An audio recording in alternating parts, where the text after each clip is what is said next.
The brass nameplate shouldn't have been facing downward when we opened the vault. My name is Director Hayes, and I've been running Willowbrook Memorial Cemetery for 23 years. In all that time, I've overseen thousands of burials, hundreds of exhumations, and more paperwork than any human should have to process in a lifetime. I know every plot number by heart, every section marker, every headstone that's settled unevenly over the years. What I don't know is how Plot 23B managed to rewrite its own history. The court order came down on a Tuesday morning in November. Family dispute over inheritance, they said. The deceased's nephew claimed the will had been forged, and they needed dental records to confirm identity before releasing the estate. Standard procedure, really. I'd handled dozens of similar cases over the years. The only unusual thing was that Plot 23B had been purchased and paid for in 1997. But according to our digital records, it had been occupied 3 separate times. I pulled the original burial permits from the filing cabinet in my office. The paper was yellowed but clear. Eleanor Marsh, aged 72, interred May 15, 2001. Single occupancy plot. But when I cross-referenced with our computerized system, I found additional entries. Eleanor Marsh, same plot, buried June 3, 2001. Then again, Eleanor Marsh, July 20, 2001. 3 different burial dates for the same woman in the same grave. I called the software company, thinking it was a database error. They ran diagnostics remotely while I waited on hold for 47 minutes. No corruption found, no duplicate entries. According to their system, each burial record was unique and valid. I printed all 3 certificates and spread them across my desk. The signatures were different on each one. The funeral home stamps were from 3 different establishments. But the deceased was identical. Eleanor Marsh. Same social security number, same address, same next of kin. The morning of the exhumation, I arrived at 6:30 a.m. to meet the crew from Morrison's excavation. Plot 23B sat in the older section of the cemetery, beneath a gnarled oak that had been dropping leaves since I was a child. The headstone was simple granite, properly aligned with the others in that row, but the brass nameplate at the base, the small marker we used for our internal organization, was turned completely around. Instead of facing the walkway, where our maintenance staff could read the plot number, it pointed down into the earth. I knelt to examine it more closely. The screws holding it in place were tight, not loosened by weather or vandalism. Someone would have needed tools to turn it around, and they would have had to remove it completely to flip it 180 degrees. Our security cameras covered this section, but when I pulled the footage from the past month, there was nothing unusual. Just the regular procession of mourners, groundskeepers, and the occasional deer wandering through in the early morning hours. The excavation began at 8 a.m. sharp.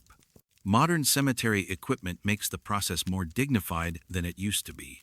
But there's still something unsettling about watching a grave give up its contents.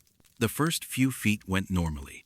Dark soil, properly compacted, with the expected detritus of 20-plus years underground. But at 4 feet down, the excavator's bucket scraped against something that wasn't a casket. I climbed down into the partially dug grave to investigate.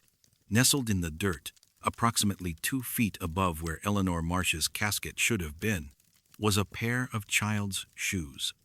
Patent leather Mary Janes, size probably around a toddler's 2 or 3. They were old but not deteriorated, as if they'd been placed there yesterday. The leather still held its shine, and the buckles weren't tarnished. We continued digging with more care, hand tools instead of the excavator. The casket appeared at the expected depth, a standard bronze model from 2001. But surrounding it, embedded in the soil at various levels, we found more items. A wooden yo-yo, a stuffed rabbit, somehow perfectly preserved, a small red wagon, the kind children pull behind them, all children's toys, all in impossible condition for having been buried for over 20 years. The casket itself told an even stranger story. When we finally lifted it from the grave, the nameplate on the lid showed Eleanor Marsh's information correctly. but scratched into the bronze, barely visible unless you held it at the right angle to the light, were other names: Sarah Marsh, Timothy Marsh, Baby Marsh, all scratched in the same handwriting, as if someone had used a sharp tool to etch them after the casket had been sealed. I opened our records again that evening, this time going back to the original plot purchase. Eleanor Marsh had bought a single grave in 1997, 2 years after her husband died, but the deed paperwork, the document I'd seen hundreds of times before, now showed something different. Instead of a single occupancy plot, it was marked as a family plot, with space for 4. The handwriting on the deed looked identical to the scratches on the casket. When we opened Eleanor's casket for the dental identification, she was exactly as she should have been. But tucked under her folded hands were 3 small photographs: a little girl with pigtails, a boy missing his front teeth, an infant wrapped in a christening gown. On the back of each photo, in fading ink, were names: Sarah, Timothy, Baby Eleanor. The same names scratched into the casket lid. The dental records confirmed the body was Eleanor Marsh. The inheritance dispute was resolved, the family got their answers, and the casket was reinterred in the same plot. But I kept the photographs. Not because I wanted to, but because every time I tried to file them away or return them to the grave, they appeared on my desk the next morning. I researched the names obsessively for weeks. Sarah Marsh died in 1943, age 7, from scarlet fever. Timothy Marsh died in 1945, age 5, from pneumonia. Baby Eleanor died in 1947, 3 months old, cause unknown. All buried in Riverside Cemetery across town, which was demolished in 1986 to make room for a shopping center. The brass nameplate in Plot 23B still faces downward, no matter how many times I turn it around. And sometimes, when I walk through that section in the early morning, I can hear children playing somewhere among the headstones, though I never see them. The sound of small feet running through fallen leaves, the squeak of a toy wagon's wheels, the distant laughter of voices that should have been silent for 70 years. Eleanor Marsh had been trying to reunite her family, it seems. Death is patient, but longing is stronger than time.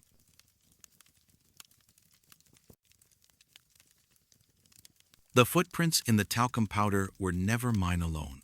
I'm Rosa, and I've been working the night shift at Serenity Funeral Home for 8 years now. The quiet hours suit me 2 a.m. to 10 a.m. When the phones don't ring and the families aren't around to ask questions I can't answer. It's just me, the prep room, and whoever needs my attention. Or at least, that's how it used to be. Night shift embalming isn't glamorous work, but it's honest. People die at all hours, and someone needs to prepare them for their final presentation to the world. I take pride in my work, in giving families a chance to say goodbye to someone who looks peaceful, dignified, at rest. Every detail matters. The positioning of the hands, the set of the mouth, the way the hair falls naturally. I've always been meticulous about these things. That's why I started sprinkling talcum powder around the preparation tables each night before I began working. It helped me track my own movement patterns, made sure I wasn't missing anything or creating inefficiencies in my process. A light dusting on the floor, just enough to show where I'd walked, where I'd stood while working on different aspects of the preparation. By morning, I could review my footprints and see if there were ways to improve my workflow. For 3 months, this system worked perfectly. My footprints told the story of each night's work. A path from the storage area to retrieve supplies, careful steps around the preparation table, the occasional trip to the sink, or the refrigeration unit. Size 7 women's shoes, sensible flats, with good support for standing through long procedures. Always the same pattern, always logical, always just mine. Mrs. Catherine Winters arrived on a Thursday evening in October, 78 years old, passed peacefully in her sleep according to the family. Natural death, no trauma, no complications. A straightforward preparation for a Saturday service. I wheeled her into Prep Room 2, the larger space with better lighting, and began my usual routine. Talcum powder first, a careful layer across the floor, then the initial examination and paperwork. Catherine had been married for 56 years before her husband died 3 years earlier. Her daughter mentioned that she'd never removed her wedding ring, not once in all that time. It was a simple gold band, worn thin from decades of wear, and it had actually embedded slightly into her finger from years of never being taken off. I noted its position carefully.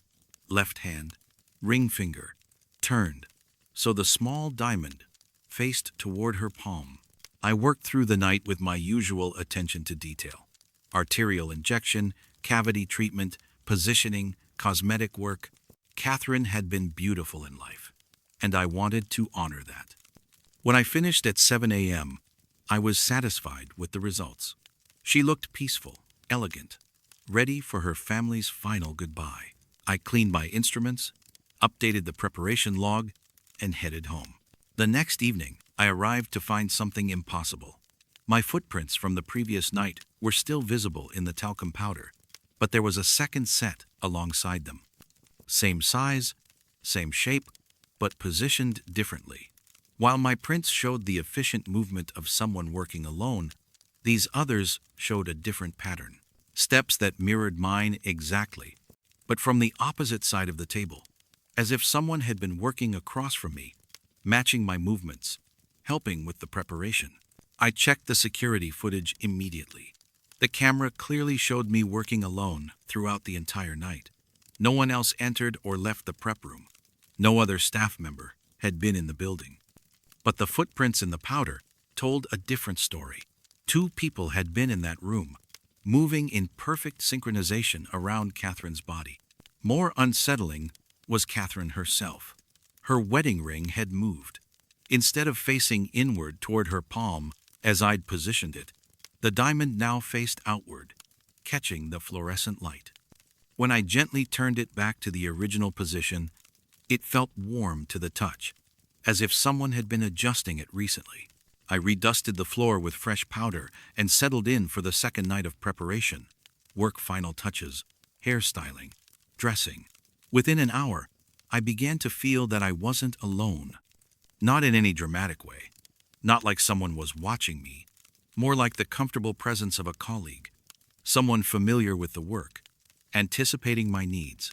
When I reached for the cosmetic kit, it was already positioned closer than I'd left it. When I needed a different brush, I'd find it waiting at exactly the right spot. The footprints appeared throughout the night, always matching my movements from the opposite side of the table. By morning, the powder clearly showed 2 sets of prints working in perfect cooperation. The ring had moved 3 more times, always returning to face outward, despite my repeated adjustments. On the 3rd night, I decided to test what was happening. Instead of working my usual pattern, I deliberately moved to unusual positions around the table, took inefficient paths to my supplies, stepped in places I'd never normally go. The mysterious second set of footprints adapted immediately, maintaining that sense of collaborative work even as I tried to break the pattern. But it was Catherine's expression that convinced me something profound was happening. Each night, her face seemed more animated, more present. Not in a horrific way, she still looked peaceful, still looked like herself. But there was a subtle liveliness to her features, as if she was participating somehow in her own preparation. The set of her mouth seemed more natural. Her skin tone improved beyond what my cosmetic work could achieve. She looked like someone who was simply resting, not someone who had passed away. The funeral service was beautiful. Catherine's family commented repeatedly on how lifelike she appeared, how much she looked like herself. Her daughter asked specifically about the wedding ring, mentioning that her mother always wore it with the diamond facing out, even though most people wore them the opposite way. I hadn't known that detail when I'd first positioned it. After the service, after Catherine was interred at Woodlawn Cemetery, I continued my talcum powder routine. For 2 weeks, my footprints were alone again, just as they'd always been before. I began to think I'd imagined the whole experience, that the stress of night shift work had created some kind of shared delusion between my conscious and subconscious mind. Then Mr. James Morrison arrived, 81 years old, widower, died of natural causes. His family mentioned that he'd been lonely since his wife passed, that he'd spent his final months talking to her as if she was still in the room with him. The first night I worked on Mr. Morrison, the dual footprints returned. But this time, there were 3 sets. Mine and 2 others moving around the preparation table like a practice team. The wedding ring on his finger, which his son had mentioned he'd started wearing after his wife died, moved throughout the night, adjusting position as if familiar hands were checking on it, making sure it was comfortable. I don't work alone on the night shift anymore. I've never seen who helps me, and the security cameras never show anyone but me in the prep room. But the work is better now, more thorough, more compassionate. The deceased look more like themselves, more at peace. Families comment on it constantly. Sometimes, when I'm focused on particularly delicate cosmetic work, I feel warm breath on the back of my neck, as if someone is leaning close to see how I'm managing a difficult restoration. Sometimes I hear the soft whisper of fabric, as if someone in old-fashioned clothing is moving carefully around the room. The talcum powder tells the truth, even when everything else lies. We're never really alone in our final preparations. Love doesn't end with death. It just learns to work more quietly.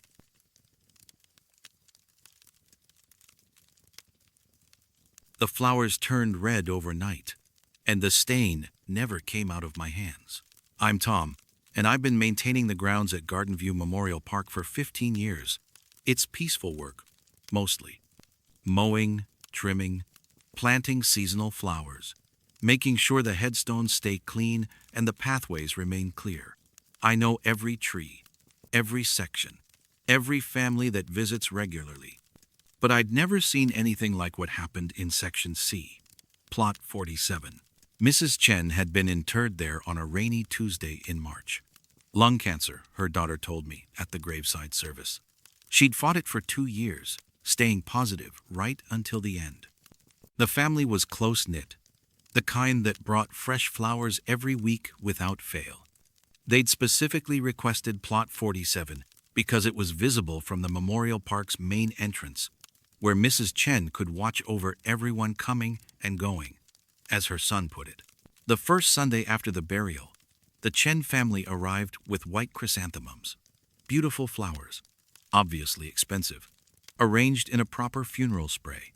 They spent an hour at the graveside, talking in both English and what sounded like Mandarin, telling stories, laughing quietly.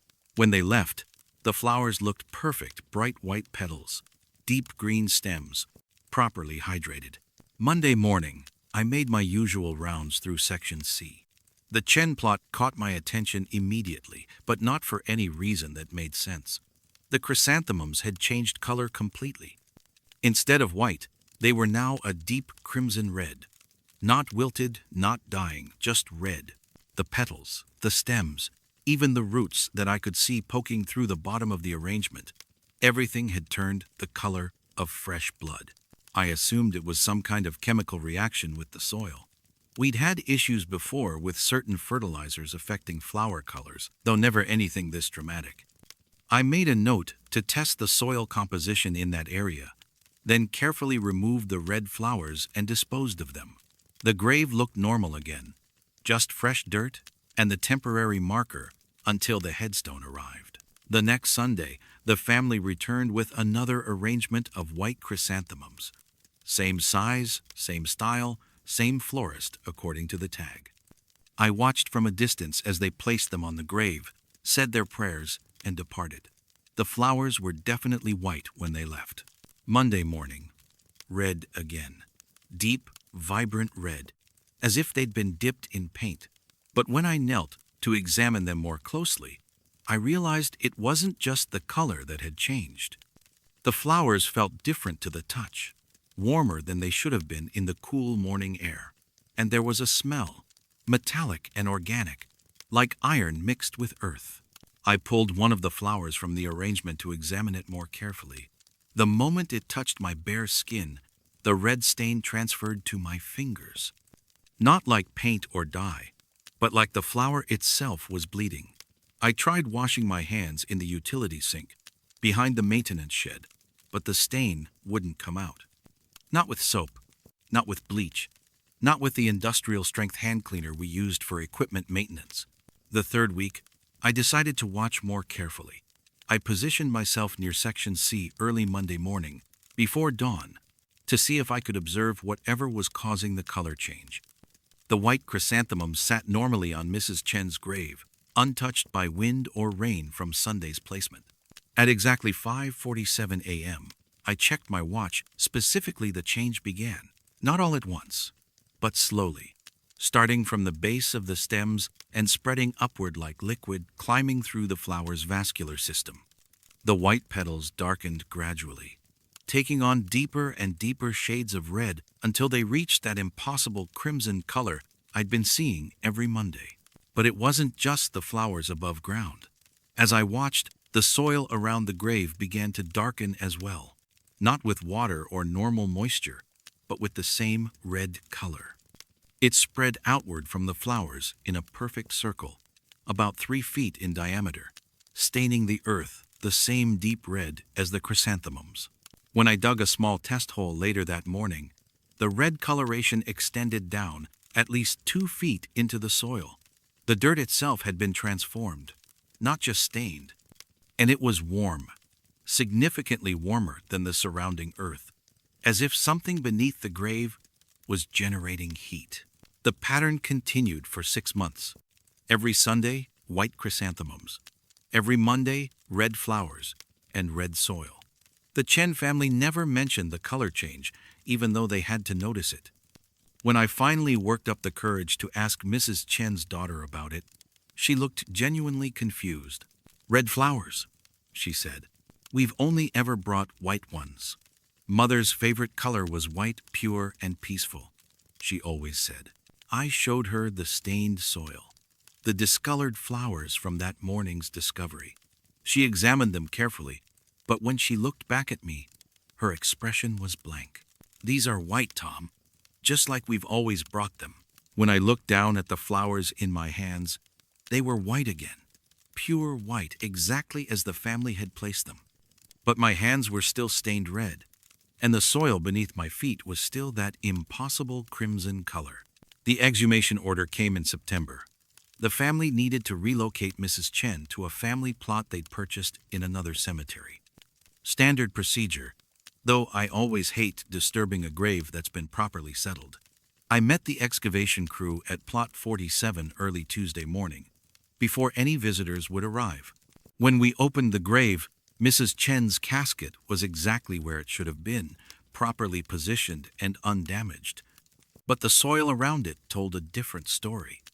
The earth was saturated with that same red coloration I'd been seeing in the flowers, but deeper, more intense. It looked like the casket had been buried in clay made from red ochre and iron oxide. The strangest thing was my gloves. I'd worn heavy work gloves for the exhumation, but within minutes of handling the red soil, the stain had penetrated through the rubber and leather. My hands turned the same deep red color, and this time, no amount of washing would remove it. For 3 weeks after the exhumation, I tried everything to get the stain off my skin. Bleach, pumice, acid-based cleaners, even a dermatologist who said she'd never seen anything like it. The red coloration covered my hands completely, from fingertips to wrists, like I'd been dipped in red paint. Then, exactly 21 days after Mrs. Chen's casket had been moved, the stain began to fade.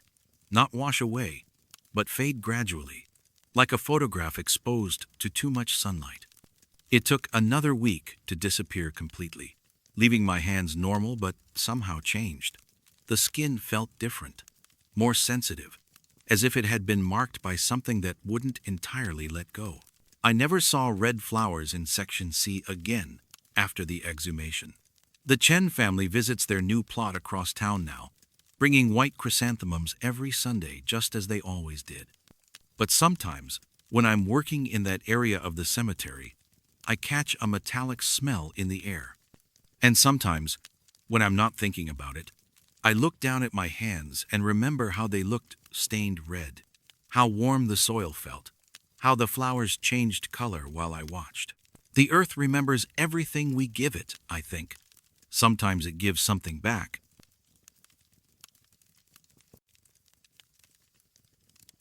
Something was tapping on the hearse windows from inside, but the seals were never broken. My name is Jim, and I've been driving for Eternal Rest Transportation Services for 12 years. We handle the transfers between funeral homes, from homes to cemeteries, from hospitals to morgues, anywhere the deceased need to travel with dignity. It's not glamorous work, but it's important work. Families trust us with their most precious cargo during the worst moments of their lives. The midnight transfers are the hardest part of the job. Not because they're scary, I've never been afraid of the dead, but because they're lonely. Just you, the hearse, and whoever you're transporting, driving through empty streets while the world sleeps. I've done hundreds of these runs, mostly between funeral homes when they need to share preparation facilities or when families request specific services from different locations. Mr. Albert Kowalski needed to be moved from Henderson's funeral home to St. Mary's Catholic Church for his funeral mass, then to Sacred Heart Cemetery for burial. Nothing unusual about the request, except the timing. The family wanted him transferred at midnight exactly, something about honoring a promise he'd made to his late wife. Henderson's was accommodating, and the church pastor had agreed to meet us there to receive the casket. I arrived at Henderson's at 11:30 p.m. to load Mr. Kowalski, standard bronze casket, properly sealed, all paperwork in order. The funeral director helped me position it in the hearse, secured the straps, and handed me the transfer documents. Everything was routine until I started the engine. That's when I heard the first tap. Not loud, not urgent, just a gentle knocking sound from somewhere behind me. I assumed it was something settling in the cargo area, flowers shifting maybe, or the casket adjusting slightly to the vehicle's movement. But when I stopped at the first red light, the tapping stopped too. When I accelerated, it started again. The route from Henderson's to St. Mary's takes about 20 minutes through downtown, mostly empty streets at that hour. I knew every turn, every traffic light, every bump in the road. But that night, the familiar drive felt different. Every time I checked my rearview mirror, I expected to see something that wasn't there. Not Mr. Kowalski. I've never been bothered by transporting the deceased, but something else. Someone else. The tapping continued throughout the drive, always in rhythm with my speed. Slow when I slowed, stopping at red lights, resuming when I pressed the accelerator. It sounded like fingernails against glass, patient but persistent. I convinced myself it was thermal expansion in the casket hardware, metal adjusting to the temperature difference between the funeral home and the night air. At 12:15 a.m., I pulled into the church parking lot. Father Martinez was waiting by the side entrance, just as arranged. But when he approached the hearse to help me unload, his expression changed immediately. "Jim," he said, "did you notice anything unusual during the drive?" I asked what he meant, though I had a feeling I knew. "The handles," he said, pointing to the casket. "They're backward." He was right. The casket handles, which should have been positioned horizontally for easy lifting, had been turned completely around. All 6 handles were now vertical, pointing toward the floor of the hearse instead of outward toward us. It would have been impossible to lift the casket without repositioning them. I checked the casket seals immediately. They were intact, completely undisturbed. The gasket around the lid showed no signs of tampering, and the funeral home seal was exactly where it should be. No one could have opened the casket during transport, but someone had somehow reached through solid bronze to turn the handles around. Father Martinez helped me turn the handles back to their proper position, and we carried Mr. Kowalski into the church without further incident. The funeral mass the next morning was beautiful, and the family seemed satisfied with the arrangements. But I couldn't stop thinking about those handles, about the sound of fingernails tapping against glass throughout the midnight drive. 2 weeks later, I had another midnight transfer. Mrs. Dorothy Fleming being moved from the hospital morgue to Morrison's funeral home for preparation. Different route, different cargo, but the same time slot, 12 a.m. to 12:30 a.m., when the streets were empty and the world felt suspended between one day and the next. The tapping started immediately this time, even before I left the hospital parking lot. But it wasn't the same gentle knocking I'd heard during Mr. Kowalski's transfer. This was more urgent, more rhythmic, like Morse code, if Morse code could sound desperate. I tried ignoring it, focusing on the road, the radio, anything but the sound from behind me. But at every red light, when the hearse was completely still, I could hear something else. Breathing. Soft, regular breathing that didn't match my own respiratory pattern. Someone else was in the vehicle with me, but the only passenger was Mrs. Fleming, and she'd been dead for 6 hours. The handles on Mrs. Fleming's casket weren't just turned around when I arrived at Morrison's, they'd been rearranged into a pattern.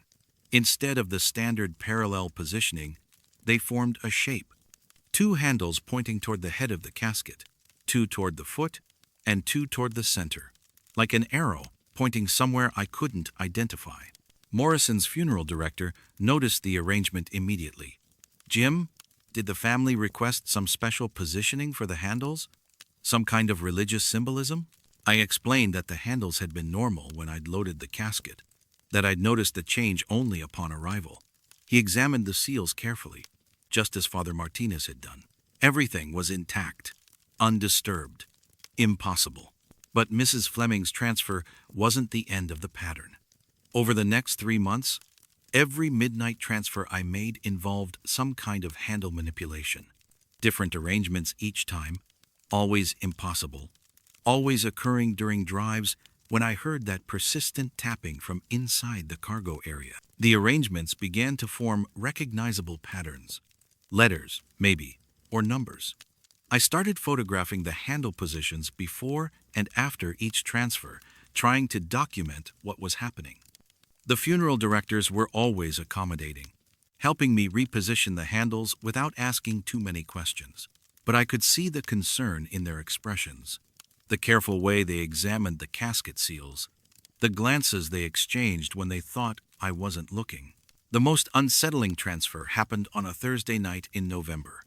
Mr. Patrick Sullivan being moved from his family home where he died peacefully to Riverside Funeral Home. His grandson rode with me in the passenger seat, wanting to accompany his grandfather on the final journey.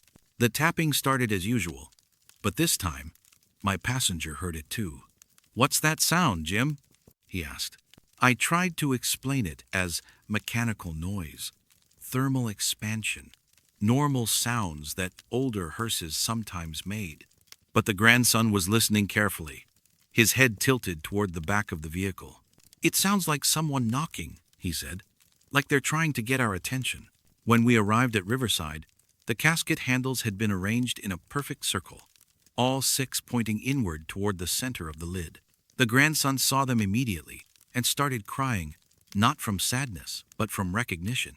"That's how Grandpa used to arrange his tools in the garage," he said, "in a perfect circle, everything pointing toward the center." He said it was the most efficient way to reach whatever you needed. I don't take midnight transfers anymore. I've switched to day shifts, family funeral services, hospital pickups during normal business hours. The tapping might still be there during those drives, but if it is, I can't hear it over the traffic, the radio, the normal sounds of life happening around us. But sometimes, when I'm driving alone late at night, not for work, just personal errands, I hear that familiar sound. Fingernails against glass, patient and persistent. And I check my rearview mirror, expecting to see someone who isn't there. Someone who's trying to arrange the world into patterns that make sense only to the dead. When we opened Mr. Kowalski's casket, his head had turned completely around to face the bottom, though rigor mortis had set in normally 22 years ago. I'm Ruth, and I've been managing Pine Valley Cemetery for 18 years. In that time, I've overseen thousands of burials, hundreds of disinterments, and more family disputes than I care to remember. I know every section of our grounds, every seasonal change in the soil, every quirk of our older burial plots. What I don't know is how a body can move inside a sealed casket after 2 decades underground. Mr. Stanley Kowalski was interred in row 7, plot 12, on a gray October morning in 2001. Heart attack at age 64, survived by his wife Helen and daughter Margaret. Standard burial service, bronze casket, everything done according to his family's wishes and our cemetery protocols. I remember the funeral because Helen had been so particular about the details, the positioning of the casket, the angle of the headstone, the exact wording of the inscription. Helen visited Stanley's grave every Sunday for 15 years, always bringing fresh carnations and always staying for exactly 1 hour. She'd sit in the folding chair her daughter brought, talking to Stanley in the quiet, conversational tone people use when they're certain someone is listening. Margaret often mentioned how her mother's routine never varied. Arrive at 2 p.m., arrange the flowers, sit and talk, leave at 3 p.m. sharp. The exhumation order came in May of 2023. The city was expanding the water main system, and row 7 fell directly in the path of the new pipeline. 27 graves needed to be relocated to our newer section, all dating from the late 1990s and early 2000s. Standard procedure, though never pleasant for families who thought their loved ones were settled permanently. Margaret signed the paperwork reluctantly. Helen had passed 2 years earlier and was buried beside Stanley, but the double grave would need to be separated for the relocation. Stanley would move to Section D, Plot 91. Helen would go to Section D, Plot 92, side by side, just as they'd been in row 7, but in ground that wouldn't be disturbed by municipal infrastructure projects. The excavation crew arrived at 7 a.m. on a Tuesday in late May. I always supervise relocations personally, partly for quality control, and partly because families deserve to know their loved ones are being treated with dignity throughout the process. Stanley's grave was first on the schedule, and everything appeared normal during the initial excavation. The bronze casket emerged in good condition, considering 22 years underground, some tarnishing on the hardware, minor soil staining, but structurally sound. The funeral home seals were intact, and there were no signs of water damage or premature deterioration. We loaded it onto the transport vehicle and moved it to Section D for temporary storage while we prepared the new gravesite. Margaret had requested that we open the casket to verify her father's condition before reinterment. Families sometimes make this request during relocations, wanting reassurance that their loved one is at peace. It's not unusual, though it's always emotionally challenging. I arranged for the opening to take place in our maintenance facility, with Margaret present if she chose to be. When we lifted the casket lid, Margaret gasped audibly. Stanley Kowalski's body was exactly as it should have been, properly preserved. Clothing intact, hands folded across his chest, just as they'd been positioned 22 years earlier. But his head had turned completely around, not partially, not at an unnatural angle, but 180 degrees. His face was pointing toward the bottom of the casket, toward his feet, as if he'd been trying to look at something behind him. The impossibility of it struck me immediately. Rigor mortis had set in normally after Stanley's death. I remembered the funeral director commenting on how peaceful he looked, how well his final positioning had held. For a head to turn that far would require either external force strong enough to break the neck vertebrae, or movement that occurred after rigor had passed but before the body had settled into its final state. But Stanley had been dead for over 2 decades. There was no rigor mortis to break, no muscle tension to overcome. The ligaments and connective tissue that hold the neck in position should have been too deteriorated to maintain structural integrity, much less allow for such dramatic repositioning. Margaret stared at her father's reversed head in complete silence for several minutes. Then she said something that made the situation infinitely more unsettling. "He used to sleepwalk," she said quietly. "Every night for the last 5 years of his life, he'd get out of bed and walk to the back door of our house. Always the back door, never the front. He'd try to open it, tried to go outside, but he was always facing the wrong way, like he was trying to leave through a door he'd never used to enter. She explained that Stanley's sleepwalking had started after a minor stroke in 1996. Nothing that affected his daily functioning, but something had changed in his sleep patterns. Every night, Helen would find him standing at the back door, fumbling with the lock, trying to turn the handle while facing away from the door, as if he was attempting to open it with his back, or as if he was trying to see something behind him while his hands worked at the lock. The doctors had suggested it was a form of spatial disorientation caused by the stroke, a confusion.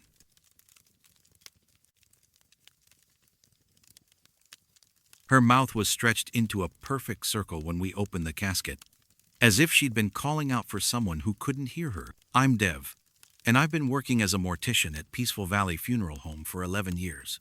The preparation room is my domain, a place where science meets compassion, where the final dignity of the deceased rests in my hands.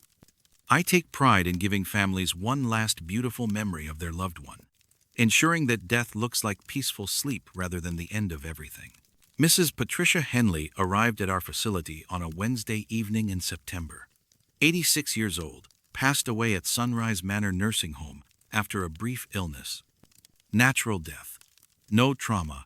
No complications that would make the preparation process difficult. Her granddaughter Jennifer had arranged for a simple service. Visitation Thursday evening. Burial Friday morning at Greenwood Cemetery. The intake paperwork was straightforward. Mrs. Henley had been a retired librarian, widowed for 12 years, with 2 children and 5 grandchildren. The nursing home staff described her as gentle but increasingly confused in her final months, often speaking to people who weren't in the room. Jennifer mentioned that her grandmother had developed a habit of calling out for someone named Eleanor during her last weeks, though no one in the family knew anyone by that name. I began the preparation process Thursday morning, starting with the initial examination and positioning. Mrs. Henley appeared exactly as she should have, peaceful, properly relaxed, with no signs of distress or discomfort. Her facial expression was serene, mouth naturally closed, hands positioned comfortably across her chest. Everything about her suggested a quiet, dignified passing. The embalming process proceeded normally. Arterial injection, cavity treatment, cosmetic work, to restore the natural color to her skin. Mrs. Henley had been beautiful in life, with silver hair and kind eyes, and I wanted to honor that beauty for her family's final goodbye. By noon, I was satisfied with the preparation. She looked like herself, like someone who was simply resting. I left for lunch at 12:30, locking the preparation room as always. When I returned at 1:15, Mrs. Henley's mouth had changed. Instead of the peaceful, closed expression I'd achieved, her mouth was now open in a perfect circle. Not gaping, not distorted by any natural post-mortem process, but deliberately shaped as if she was calling out, as if she was trying to say something specific. I repositioned her jaw carefully, using the standard techniques to ensure a natural, closed-mouth appearance. The positioning held properly, no muscle resistance, no structural problems that would prevent normal closure. I completed the cosmetic work and left to prepare the viewing room for the evening visitation. At 4 p.m., I checked on Mrs. Henley one final time before the family arrived. Her mouth was open again. That same perfect circle, that same expression of someone calling out. This time, I examined her more carefully, looking for any physiological explanation. The jaw muscles were properly relaxed, the positioning apparatus was correctly placed, and there were no signs of gas buildup or other post-mortem changes that might cause facial movement. Jennifer arrived early for the visitation, wanting a few private moments with her grandmother before other visitors came. When she saw Mrs.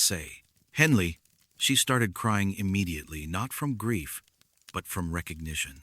"That's exactly how we found her," Jennifer said. "At the nursing home, she was sitting in her bed, and her mouth was open just like that. The nurse said she'd been calling for Eleanor, asking for Eleanor to come closer because she couldn't hear her." Jennifer explained that her grandmother's final weeks had been marked by these episodes. Mrs. Henley would suddenly stop whatever she was doing, eating, watching television, talking with visitors, and shape her mouth into that perfect circle. She'd hold the position for several minutes, as if she was calling to someone across a great distance, then return to normal as if nothing had happened. The nursing home staff had initially attributed it to her medication, then to the progression of her dementia. But Mrs. Henley was otherwise lucid during these episodes. She could respond to questions, recognize family members, carry on conversations. Only the calling behavior seemed disconnected from her normal personality. During the visitation that evening, Mrs. Henley's mouth opened 3 more times. Each time, I discreetly repositioned it, and each time, within an hour, it returned to that circular shape. The family members who noticed didn't seem disturbed. Several mentioned that it looked exactly like Grandma in her final days, calling for her mysterious Eleanor.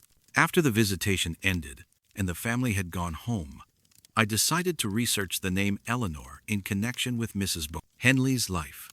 Jennifer had left her grandmother's address book, hoping I might find contact information for any friends who should be notified about the funeral.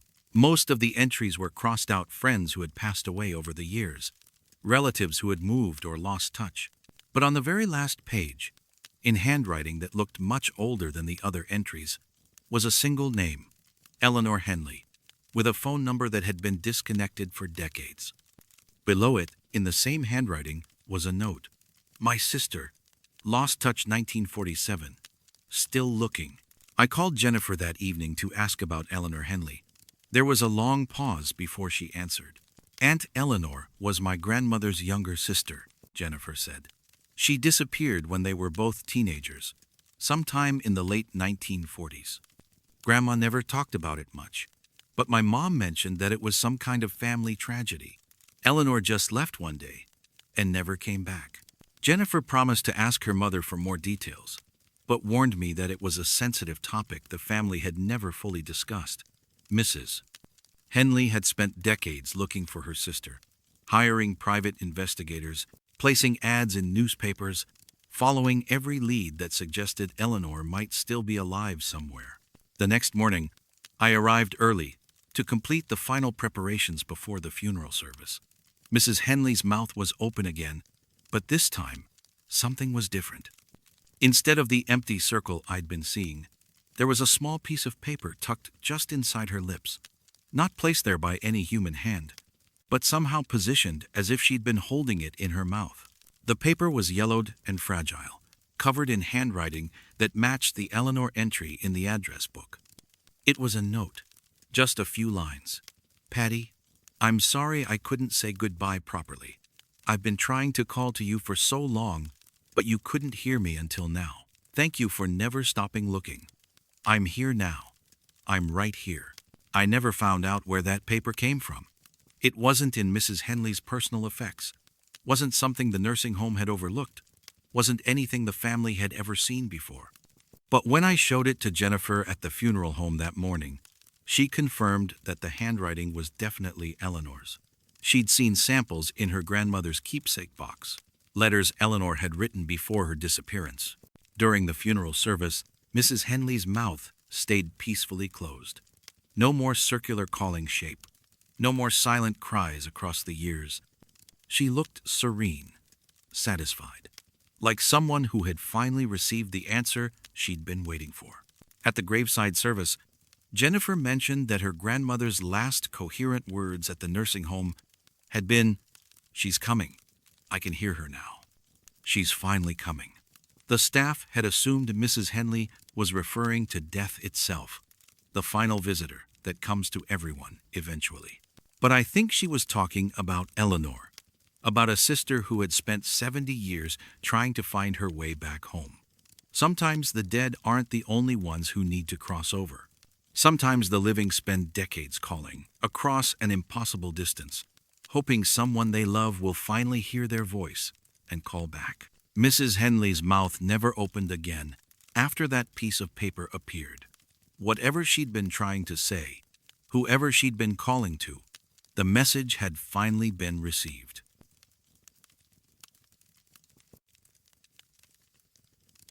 The burial permits kept changing overnight in our filing system, showing death dates that wouldn't happen for decades. I'm Anne, and I've been the records clerk at Hillcrest Memorial Gardens for 14 years. My job is to maintain the burial records, plot assignments, and administrative documentation that keeps a cemetery running smoothly. Every death certificate, every burial permit, every plot deed passes through my office. I know the paperwork better than anyone, which is why I noticed immediately when the dates started changing. The filing system at Hillcrest is a hybrid of old paper records and newer digital entries. Files from before 2000 are still kept in physical folders in my office, while everything newer gets scanned and stored electronically. It's not the most efficient system, but it works, and it provides a backup for important documents that families might need years or decades later. My routine is methodical. Arrive at 7:30 a.m., check for new burial permits from the funeral homes, update the plot assignments, file any completed paperwork from the previous day. I process each document in chronological order, and I'm particular about accuracy. A mistake in cemetery records can cause legal problems, family disputes, and emotional trauma for people who are already grieving. The first anomaly appeared on a Tuesday morning in October. I was filing the previous day's burial permits when I noticed that Mr. Harold Chen's death certificate showed 2 different dates. The original entry, which I'd processed myself the week before, showed his date of death as October 3rd, 2023. But when I pulled his file that morning, the date had changed to October 3rd, 2043. 20 years in the future. I assumed it was a clerical error, either mine or the funeral home's. I retrieved the original death certificate from the folder, but it showed the future date too. Even the mortuary stamp, which I remembered checking carefully, now showed processing for a date that wouldn't occur for 2 decades. I called Henderson's funeral home to verify the information. They confirmed that Mr.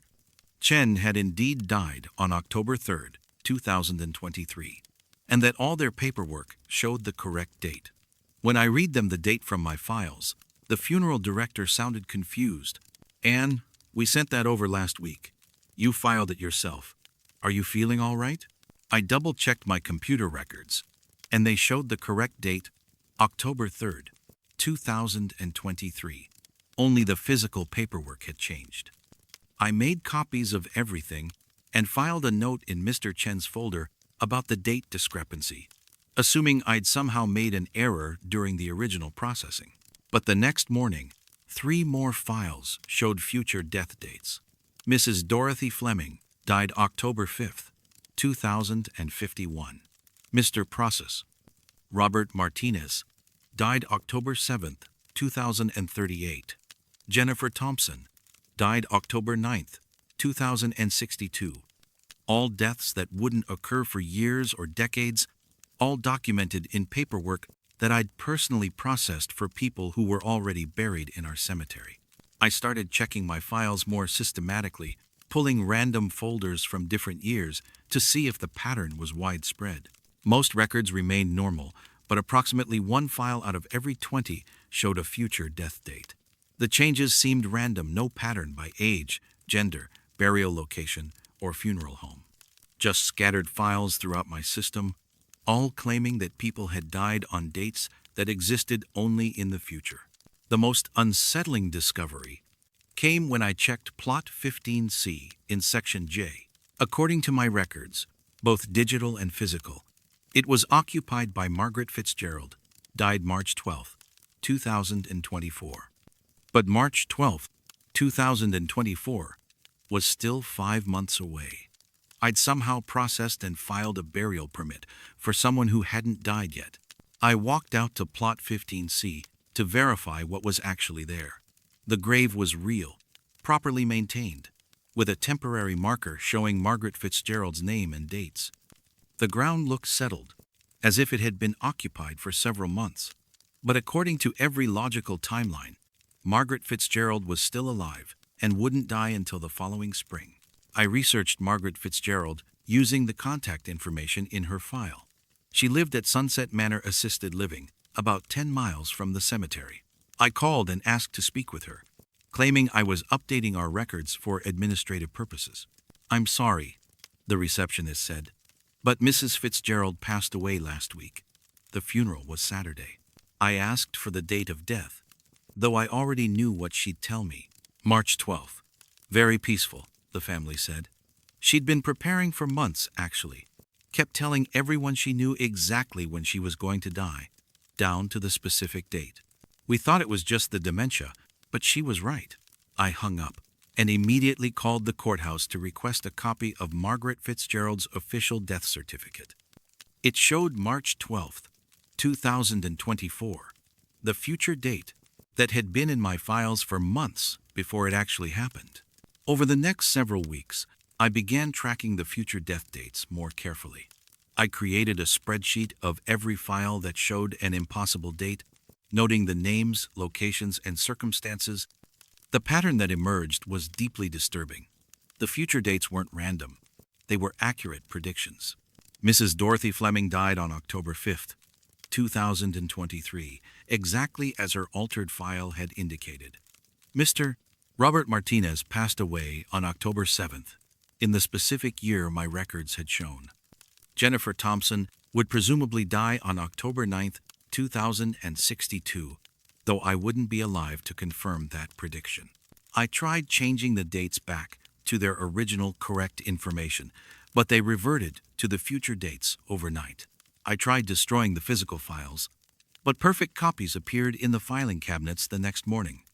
I tried scanning the documents to preserve the original dates, but the digital copies showed the future dates too, as if the information was changing at a level deeper than paper or electronic storage. The implications were staggering.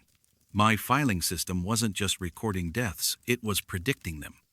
Somehow, the cemetery records had become a timeline of future events, documenting losses that wouldn't occur for years, but were apparently inevitable. I started visiting Plot 15C regularly, checking on Margaret Fitzgerald's grave to see if I could understand how a person could be buried before they died. The grave looked normal, properly maintained, with flowers that family members left during regular visits. But the flowers were always fresh, never wilted or faded, as if time moved differently in that particular plot. One evening in late November, I stayed at the office past closing time to experiment with the files. I wanted to see if I could witness the date changes as they occurred, to understand when and how the information transformed. I positioned myself at my desk with Margaret Fitzgerald's file open, watching the death certificate under my desk lamp. At 11:47 p.m., the numbers began to shift, not dramatically, not like special effects in a movie, but gradually, like ink soaking into different positions on the paper. The 4 in 2024 faded slightly, then darkened again in a slightly different shape. By midnight, the date read March 12, 2025, 1 year further into the future. The pattern continued over several months. Every few weeks, the future death dates would advance by another year, as if the predictions were being updated, refined, adjusted for changing circumstances. Some files would revert to normal dates, suggesting that whatever was causing the future predictions had been resolved or altered. Others would push further into the future, decades beyond any reasonable life expectancy. I stopped trying to correct the files and started using them as a reference tool. When families called asking about long-term plot planning or pre-need arrangements, I would discreetly check their names against my collection of future-dated files. If I found a match, I could guide them toward making arrangements without being too direct about the timeline involved. The ethical implications of this knowledge troubled me constantly. Did I have an obligation to warn people about their predicted death dates? Should I encourage families to spend more time together when I saw that their future was limited? How could I explain that I knew something about their fate without sounding insane? I decided to focus on helping people prepare emotionally and practically for losses they didn't yet realize were coming. When Mrs. Eleanor Walsh's file showed a death date 3 months in the future, I made sure to expedite her pre-need planning and encouraged her daughter to visit more frequently. When Mr. Thomas Bradley's records indicated he had less than a year. I helped his wife understand the paperwork and procedures she would need after his passing. Margaret Fitzgerald visited my office on a cold December morning, 6 months before her predicted death date. She wanted to review her burial arrangements, to make sure everything was in order for her family. "I've been having dreams," she told me. "Dreams where I can see my own funeral, where I know exactly what's going to happen and when. Do you think that's normal for someone my age?" I assured her that many elderly people think about their mortality and that planning ahead was wise and considerate. But I also asked her about the specific date in her dreams. "March 12th, she said without hesitation. "Always March 12th. I can see the flowers, the people who will be there, even what the weather will be like. It's so clear, so detailed. Like I'm remembering something that's already happened." The cemetery records don't just document the past, they document the inevitable. Time moves forward in straight lines for most of us. But sometimes, in quiet offices filled with decades of paperwork, the future reaches backward to make sure we're prepared for what's coming.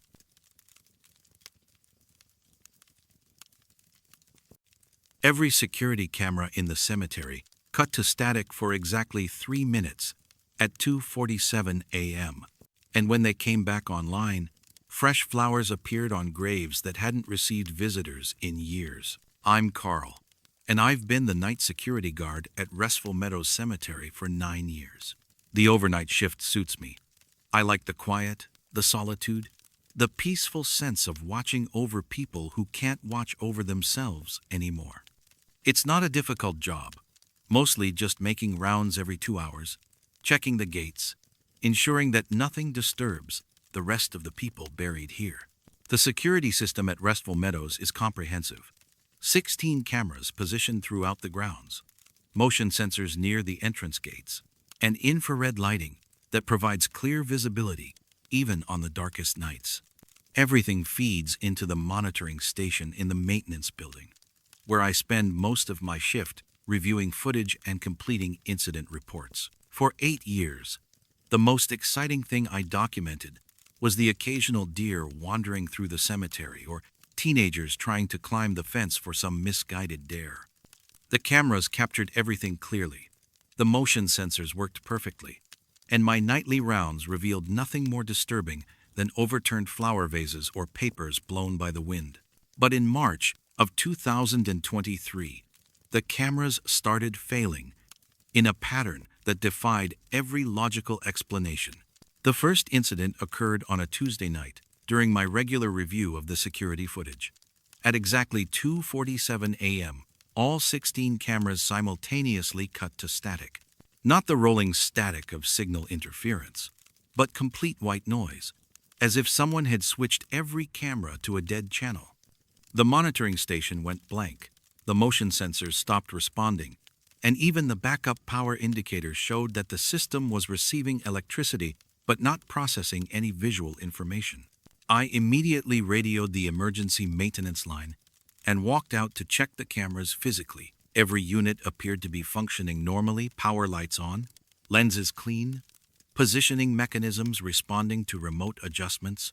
But for exactly 3 minutes, from 2:47 a.m. to 2:50 a.m., the entire system showed nothing but static. When the cameras came back online, the footage was crystal clear, just as it had been before the interruption. I reviewed the recordings for the hours before and after the incident, looking for any technical anomaly that might explain the failure. Everything appeared normal, except for one small detail that I almost missed.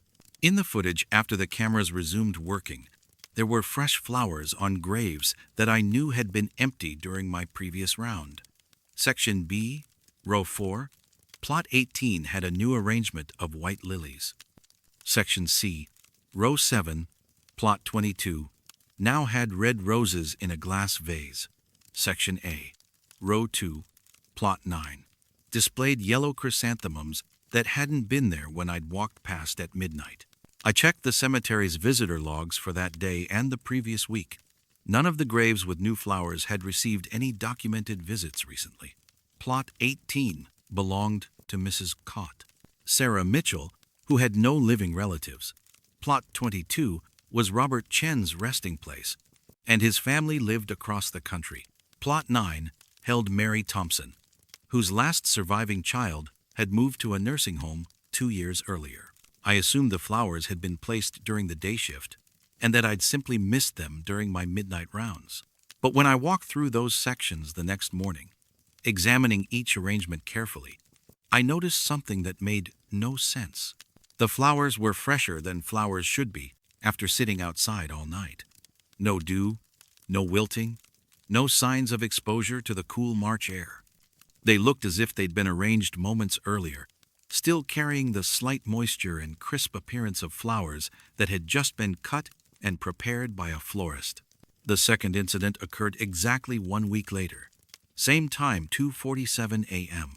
Same duration, exactly 3 minutes. Same complete failure of all security systems simultaneously. And when the cameras came back online, there were more flowers, different graves this time, but the same impossible freshness, the same lack of any record showing who had placed them there. I started preparing for the third week by positioning myself outside during the anticipated time window, hoping to observe whatever was happening while the cameras failed. At 2:45 a.m., I stationed myself in Section D with a clear view of several sections, a flashlight, and a notebook to record any activity. At 2:47 a.m., the cemetery lights went out. Not just the security lighting, but every electrical system on the grounds. The maintenance building went dark. The gate mechanism stopped humming. Even my flashlight died despite having fresh batteries. The darkness was complete, deeper than normal nighttime, as if something was actively absorbing light rather than simply blocking it. For 3 minutes, I stood in absolute darkness, listening for any sounds that might indicate human activity. I heard footsteps, multiple sets, moving with purpose through different sections of the cemetery. Not the hesitant steps of someone navigating unfamiliar ground in the dark, but confident movement, as if the people walking could see clearly despite the blackout. I heard other sounds too, the soft rustle of paper or fabric, the gentle clink of glass against stone, the whispered sound of water being poured. Several people, were moving through the cemetery, tending to graves, arranging flowers, performing the quiet rituals of remembrance and care. When the lights returned at 2:50 a.m., I was standing alone. The cemetery looked exactly as it had before, except for the new arrangements of fresh flowers scattered throughout different sections. Flowers that had been placed during the 3 minutes of complete darkness by people I'd heard but never seen. I started researching the graves that received these mysterious flowers, looking for patterns or connections that might explain who was visiting them. What I discovered was more unsettling than random floral arrangements. Every grave that received flowers during the blackout periods belonged to someone who had died alone, without family present, without anyone to perform the traditional acts of remembrance.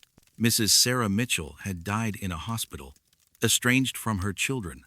Robert Chen had passed away in a care facility while his family was traveling. Mary Thompson had died at home, but her body wasn't discovered for 3 days. All of them had been buried with minimal services, few mourners, little of the community support that helps ease the transition from life to death. But during the camera failures, during those 3 minutes of absolute darkness, someone was making sure they weren't forgotten. Someone was bringing them flowers, tending their graves, providing the care and attention they hadn't received in life. The pattern continued every Tuesday night for months. 2:47 a.m., 3 minutes of system failure. Fresh flowers on the graves of the forgotten dead.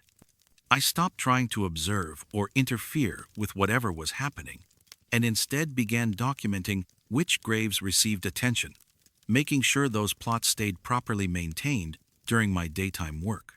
One night in August, I decided to leave my own offering. I bought a simple arrangement of mixed flowers and placed it on Emily Watson's grave, a young woman who had died in a car accident with no family to claim her body. The cemetery had buried her in an unmarked plot in Section F. one of the areas that had never received flowers during the blackout periods. That Tuesday night, the cameras failed as usual. When they came back online, Emily Watson's grave was covered with flowers. Not just my modest arrangement, but dozens of bouquets, wreaths, and individual stems. Flowers in every color, every variety, every style of arrangement. As if word had spread through whatever community was tending these graves that Emily needed special attention, that she had finally been noticed and remembered. I found a note tucked among the flowers the next morning, written on paper that looked decades old.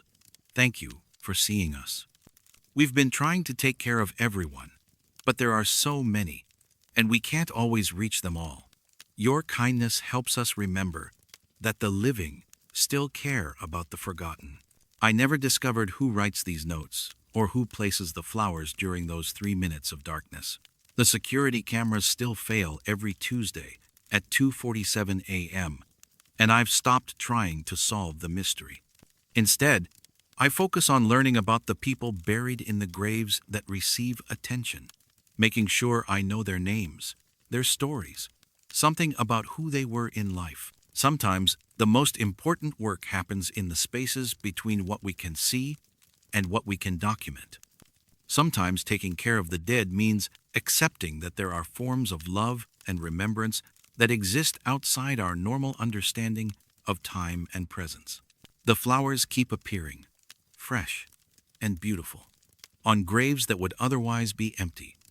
And every Tuesday night, I make sure to stay inside during those 3 minutes, giving whatever community tends these graves the privacy and darkness they need to continue their work.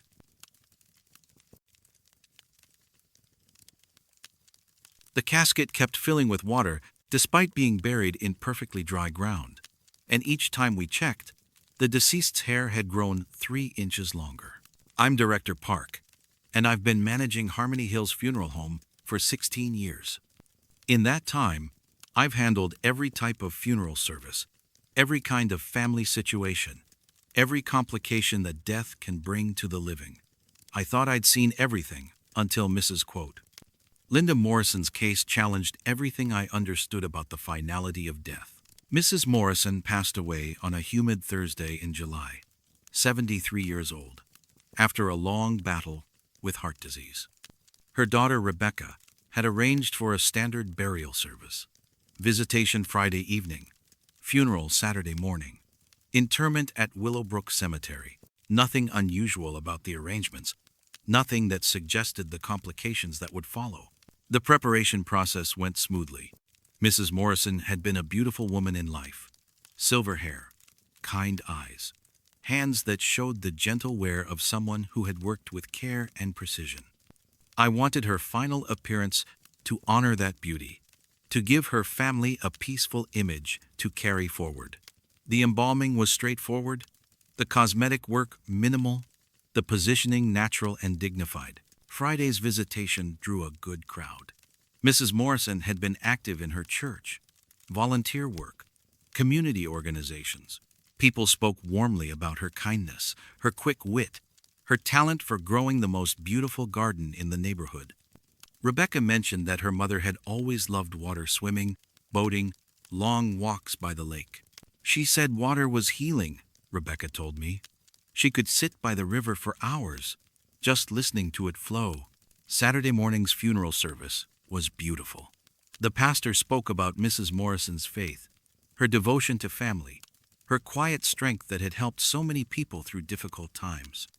We processed to Willowbrook Cemetery under clear skies, and the graveside service concluded with the traditional prayers and blessings. The first sign of trouble came Tuesday morning. Willowbrook's groundskeeper called to report that Mrs. Morrison's grave was acting strange. The temporary marker had shifted slightly, he said, and the ground seemed softer than it should be after only 3 days. He'd noticed similar settling patterns on graves that had been compromised by underground water leaks, but there were no water lines running through that section of the cemetery.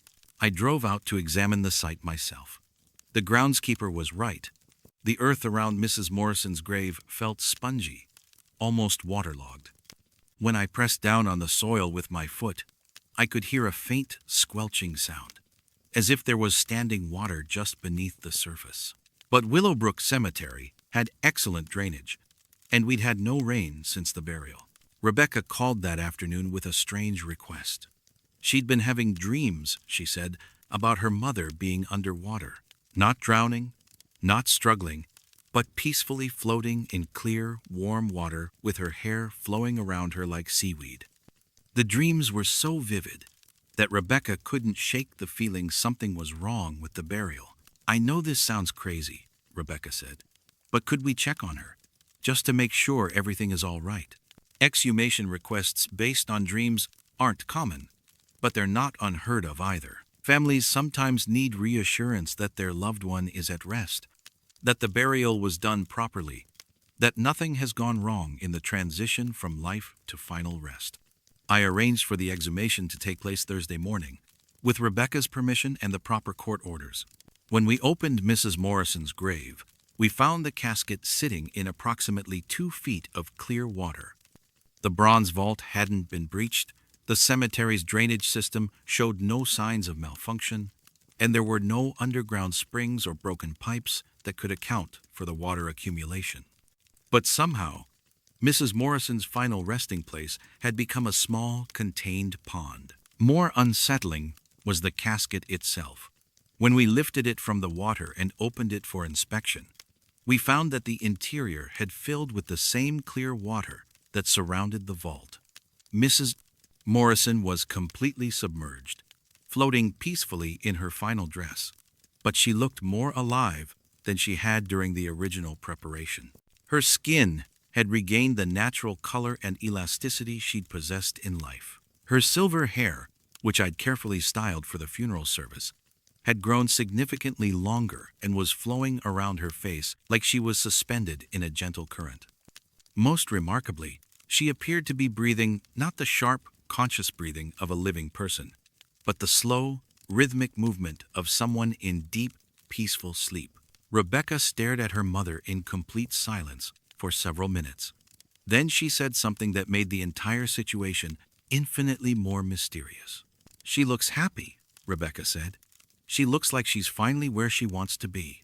I contacted the cemetery's water management company to test the water surrounding Mrs. Morrison's casket. The results showed that it wasn't groundwater, wasn't rainwater, wasn't connected to any municipal water system.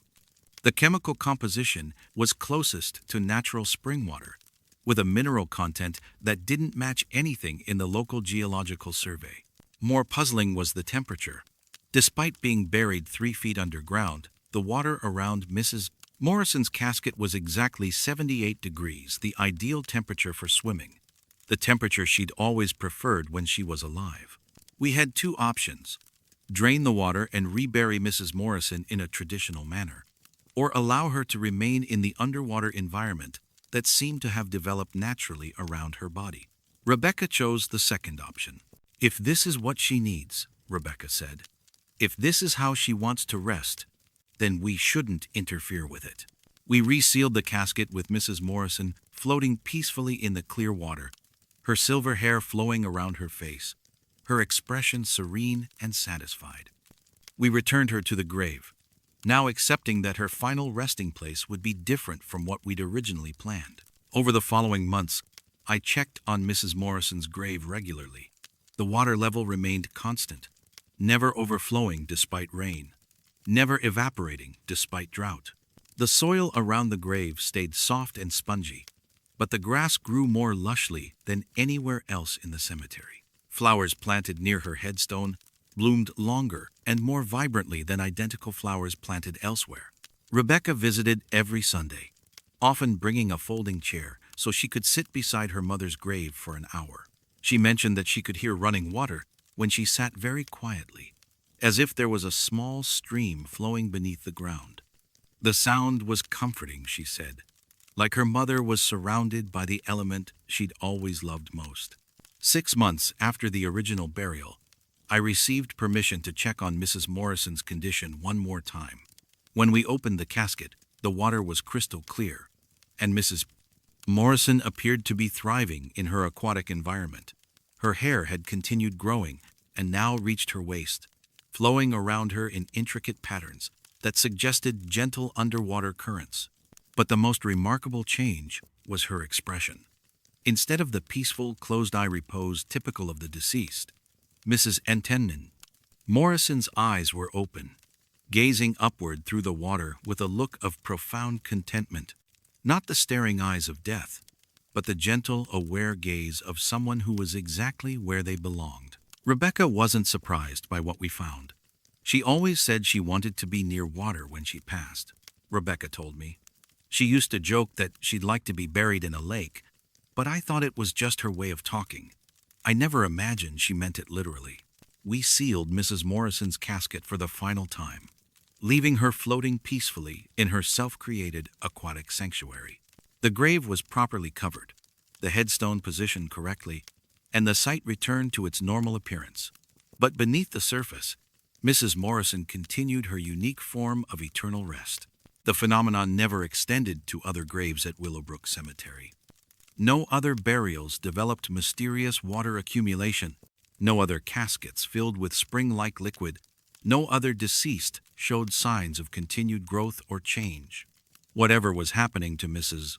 Morrison was specific to her, connected to her deep love of water and her belief in its healing properties. Rebecca still visits every Sunday, still brings her folding chair to sit beside her mother's grave.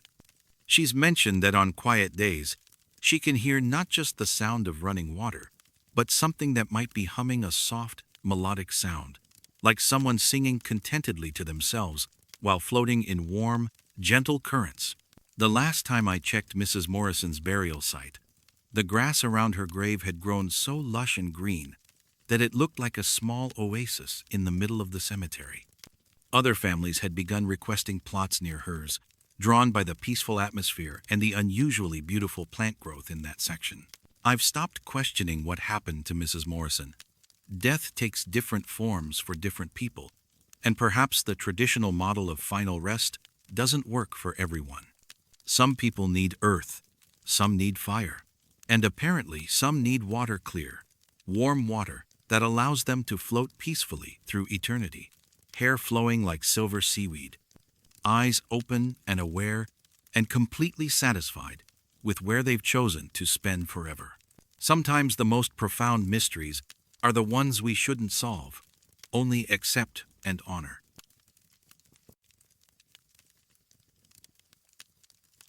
Bereaved families kept mentioning an elderly woman in the corner of our viewing room who would nod sympathetically during services, but she never appeared in any photos or security footage. I'm Luis, and I've been working as a mortuary assistant at Serenity Gardens Funeral Home for 7 years. My job involves setting up viewing rooms, coordinating with families during visitations, and ensuring that funeral services run smoothly from start to finish.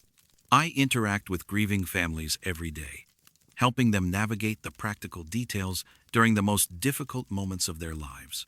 Our main viewing room at Serenity Gardens is elegant but comfortable soft lighting, tasteful furniture, space for approximately 50 people during services. The room has been designed to provide a peaceful environment where families can say their final goodbyes, share memories, and find comfort in community support during their time of loss. For 6 years, everything about the viewing room functioned exactly as intended. Families appreciated the atmosphere, services proceeded without complications, and my primary concerns were logistical, making sure flowers were properly arranged, guest books were positioned conveniently, and chairs were sufficient for the expected number of mourners. The first mention of the elderly woman came during Mrs. Patricia Hoffman's funeral service in March. Her daughter Sandra approached me after the visitation to express gratitude for the arrangements, but she also had a question about one of the attendees. There was an elderly woman sitting in the corner by the window, Sandra said. She was so kind, nodding sympathetically whenever someone shared a story about Mom. I wanted to thank her personally, but I couldn't find her after the service ended. Do you know who she was? I explained that I hadn't noticed anyone matching that description, but that many people attend funeral services. Friends from church, neighbors, former colleagues, and sometimes families don't recognize everyone who comes to pay their respects. Sandra seemed satisfied with that explanation, though she mentioned that the woman had looked familiar somehow, as if she'd seen her at other funerals over the years. 2 weeks later, during Mr. James Bradley's service, his son mentioned the same thing. An elderly woman in the corner, nodding sympathetically, offering comfort through her presence, even though she didn't speak to anyone directly. Again, the family wanted to thank her, and again, no one could locate her after the service ended. I started paying closer attention during funeral services, scanning the room regularly to identify all attendees and their relationships to the deceased. The viewing room has only one entrance, and I'm positioned where I can observe everyone who comes and goes. But I never saw the elderly woman that families kept describing. The descriptions were remarkably consistent. Well-dressed, probably in her 80s, silver hair neatly arranged, sitting quietly in the corner chair by the window that faces the cemetery grounds. She would arrive early and stay throughout the entire service, nodding sympathetically when people shared memories, occasionally dabbing her eyes with a handkerchief, but never approaching the family directly. After the fourth family mentioned her, I decided to review our security footage from recent services. The camera positioned in the viewing room provides clear coverage of the entire space, including the corner where the woman supposedly sat. But when I reviewed the recordings from Mrs. Hoffman's service, Mr. Bradley's service, and the 2 others where she'd been mentioned, the corner chair remained empty throughout each entire event. The footage showed everything else clearly. Family members arriving, guests signing the guest book, people approaching the casket to pay their respects, conversations and embraces, and the quiet rituals of mourning. But the chair where multiple families had seen an elderly woman sitting remained unoccupied in every recording. I started asking families more specific questions about their mystery visitor. Had she signed the guest book? Had anyone spoken with her directly? Did she seem to know the deceased personally? The answers were always the same. She was present but not interactive, comforting but not intrusive, familiar but not identifiable. Mrs. Dorothy Chen's service in June provided the most detailed description. Her granddaughter, Jennifer, approached me with tears in her eyes to ask about the woman who had been so supportive during Grandma's service. She knew exactly when to nod, Jennifer said.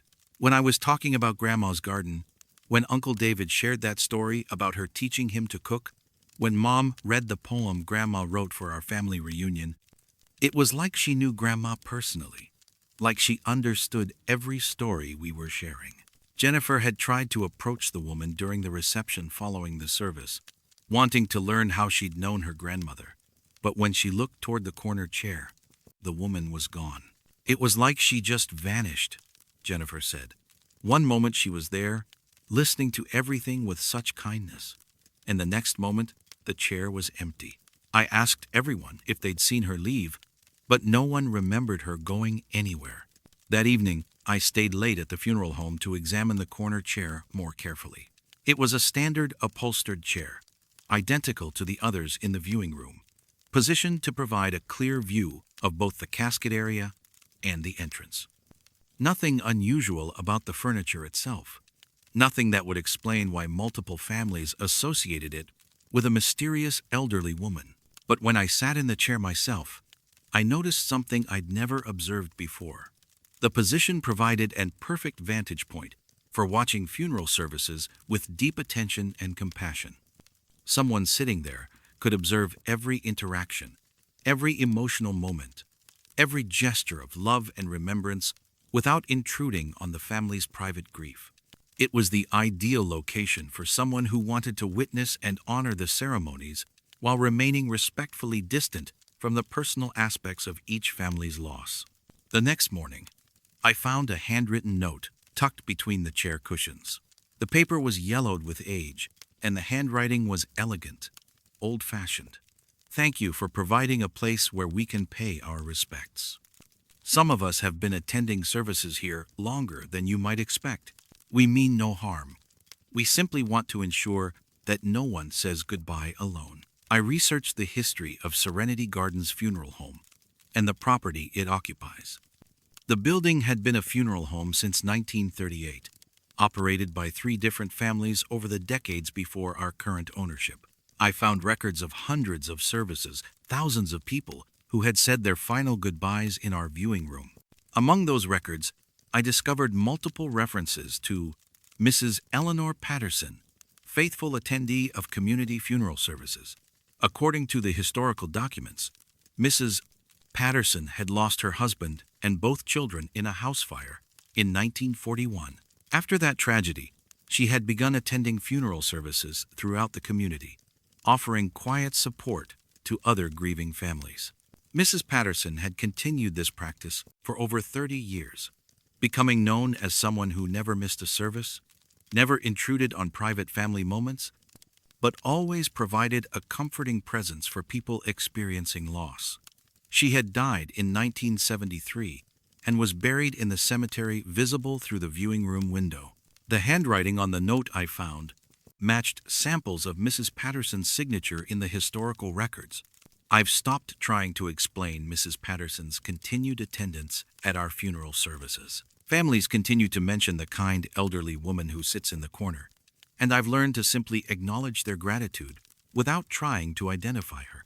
The security footage still shows an empty chair, but grieving families continue to receive comfort from her sympathetic presence.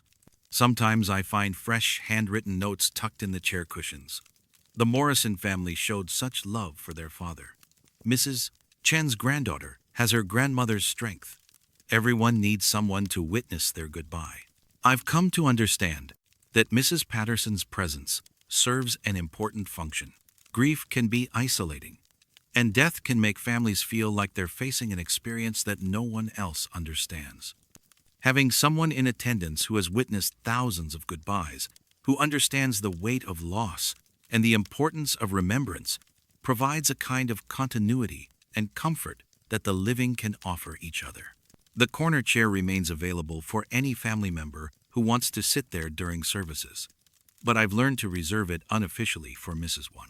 Patterson, trusting that she'll continue to provide the quiet, compassionate presence that has helped so many families feel less alone during their darkest moments.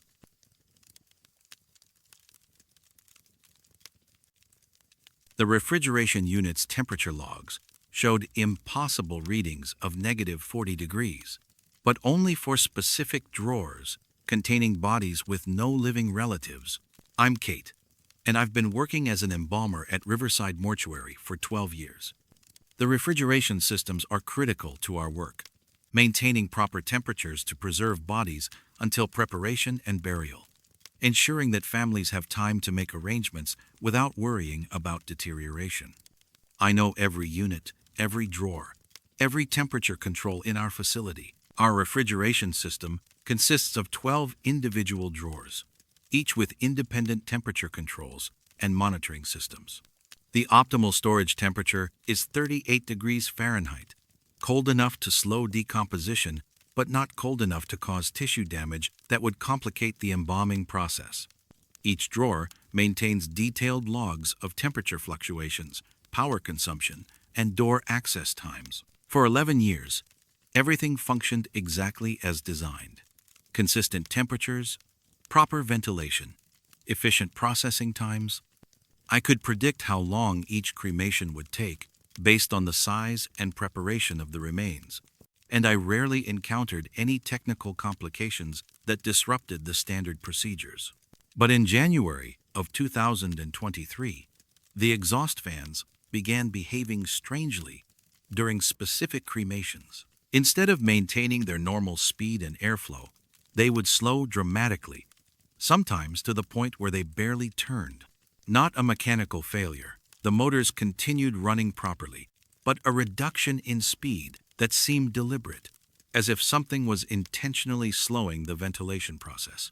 The first incident occurred during the cremation of Mrs. Dorothy Fleming, an elderly woman who had died without family to claim her body. As the cremation progressed through its normal cycle, the exhaust fans gradually slowed until they were barely moving. The temperature and combustion remained normal, but the ventilation system seemed to be conserving or concentrating something that would normally be dispersed into the atmosphere.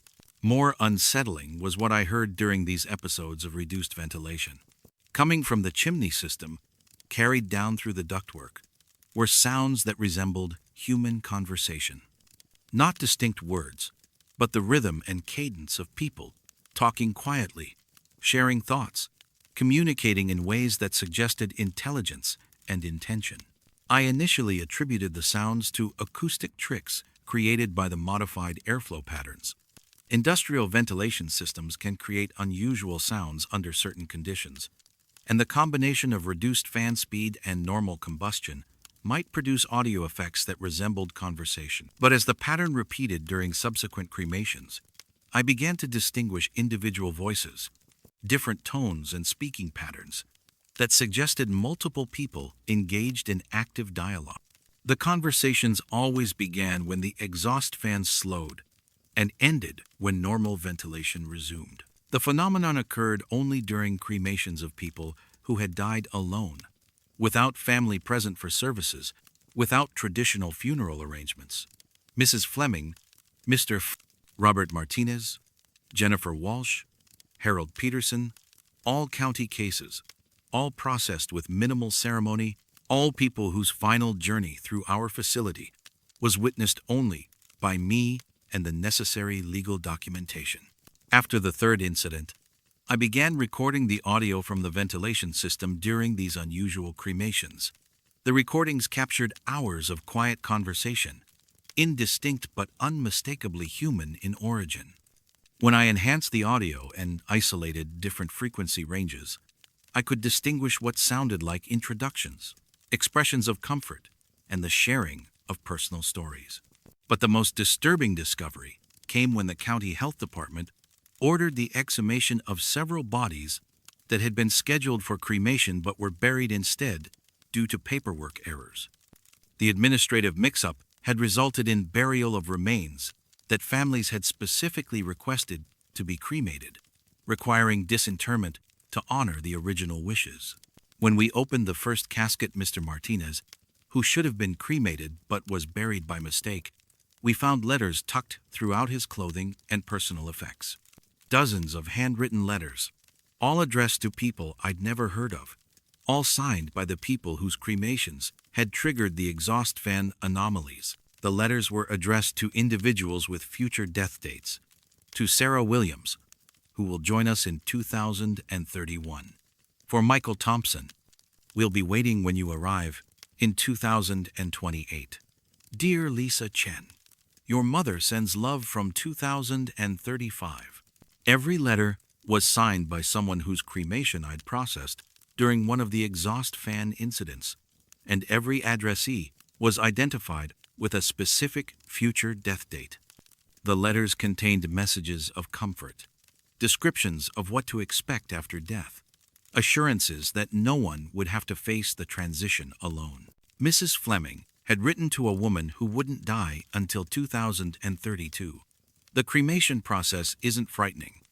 There's a moment when you feel lighter than you've ever felt in life, when all the weight of physical existence just falls away. I'll be here to guide you through it when your time comes. Mr. Martinez had addressed a letter to someone dying in 2029. Don't worry about leaving your family behind. Love doesn't end with death. It just changes form.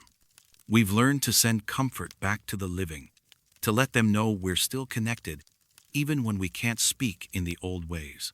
Each casket we exhumed contained similar collections of letters, all addressed to future deaths, all containing detailed information about the dying process and reassurances about what comes after. The people whose cremations had slowed our exhaust fans were apparently using that time to compose messages for people they'd never met, individuals who wouldn't join them for years or decades. But the most remarkable letters were addressed to me, for Kate, who handles our final journey with such respect and care. We want you to know that your work matters deeply to us. The quiet hours you spend ensuring our cremations are done properly give us time to prepare these letters, to organize our thoughts, to make sure no one who comes after us will feel alone or afraid. The letter continued. The exhaust fans slow, because we need extra time to finish our correspondence, to make sure every future arrival has someone to welcome them, someone to explain how death works, someone to provide comfort during the most difficult transition any soul can experience. I stopped trying to repair the exhaust fan irregularities after reading those letters. When the fans slow during certain cremations, I understand that important work is happening, that the people I'm processing are using those final hours to serve others who will eventually need their guidance and support. The conversations from the chimney continue during every slowed cremation. Sometimes I can distinguish specific discussions, explanations of the dying process, descriptions of what consciousness experiences during cremation, instructions for maintaining connections with living family members. Always helpful, always compassionate, always focused on reducing fear and isolation for people who haven't yet begun their final journey.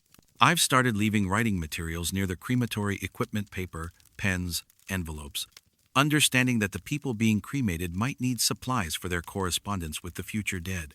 The materials disappeared during cremations with slowed exhaust fans, and I assume they're being incorporated somehow into the process of creating those miraculous letters. The crematory has become more than a facility for processing remains. It's become a postal service for the dead, a communication center where people who have completed their earthly journey can send guidance and comfort to people who will eventually need their help navigating the same transition.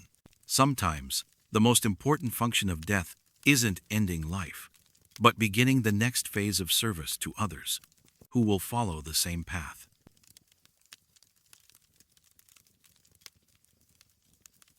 Old Mrs. Patterson's headstone kept sinking deeper into the ground each month, even though the concrete foundation was solid. And when we finally exhumed her, she was wearing jewelry that belonged to people we wouldn't bury for years. I'm Miguel, and I've been the head groundskeeper at Heritage Hill Cemetery for 19 years. I know every headstone, every plot, every seasonal change that affects the grounds. I can predict which graves will need attention based on weather patterns, soil conditions, and the age of the burial sites. What I can't predict is when the earth itself decides to reclaim something we thought was permanently settled. Heritage Hill is one of the older cemeteries in our county, with burials dating back to the 1800s. The older sections require constant maintenance: headstones that shift with frost, monuments that need releveling, landscaping that must accommodate the natural settling of grave sites over decades. Most of this work follows predictable patterns based on soil composition, weather exposure, and the materials used in the original construction. Mrs. Evelyn Patterson's headstone started sinking in March of 2023. Not unusual by itself, headstones settle over time, especially in areas with clay soil that expands and contracts with seasonal moisture changes. But Mrs. Patterson had been buried in Section C, which has sandy loam soil that drains well and provides stable support for monuments. The first time I noticed the settling, Mrs. Patterson's headstone had dropped about 2 inches below ground level. Standard procedure: dig around the foundation, add gravel for drainage, re-level the stone, ensure proper support for future stability. The work took half a day, and when I finished, the headstone was properly positioned and securely anchored. 2 weeks later, it had sunk another 3 inches. The concrete foundation I'd inspected was still solid. The gravel drainage system was functioning correctly, and there were no signs of soil erosion or underground disturbance. But somehow, Mrs. Patterson's headstone was disappearing into the ground as if the earth was actively pulling it downward.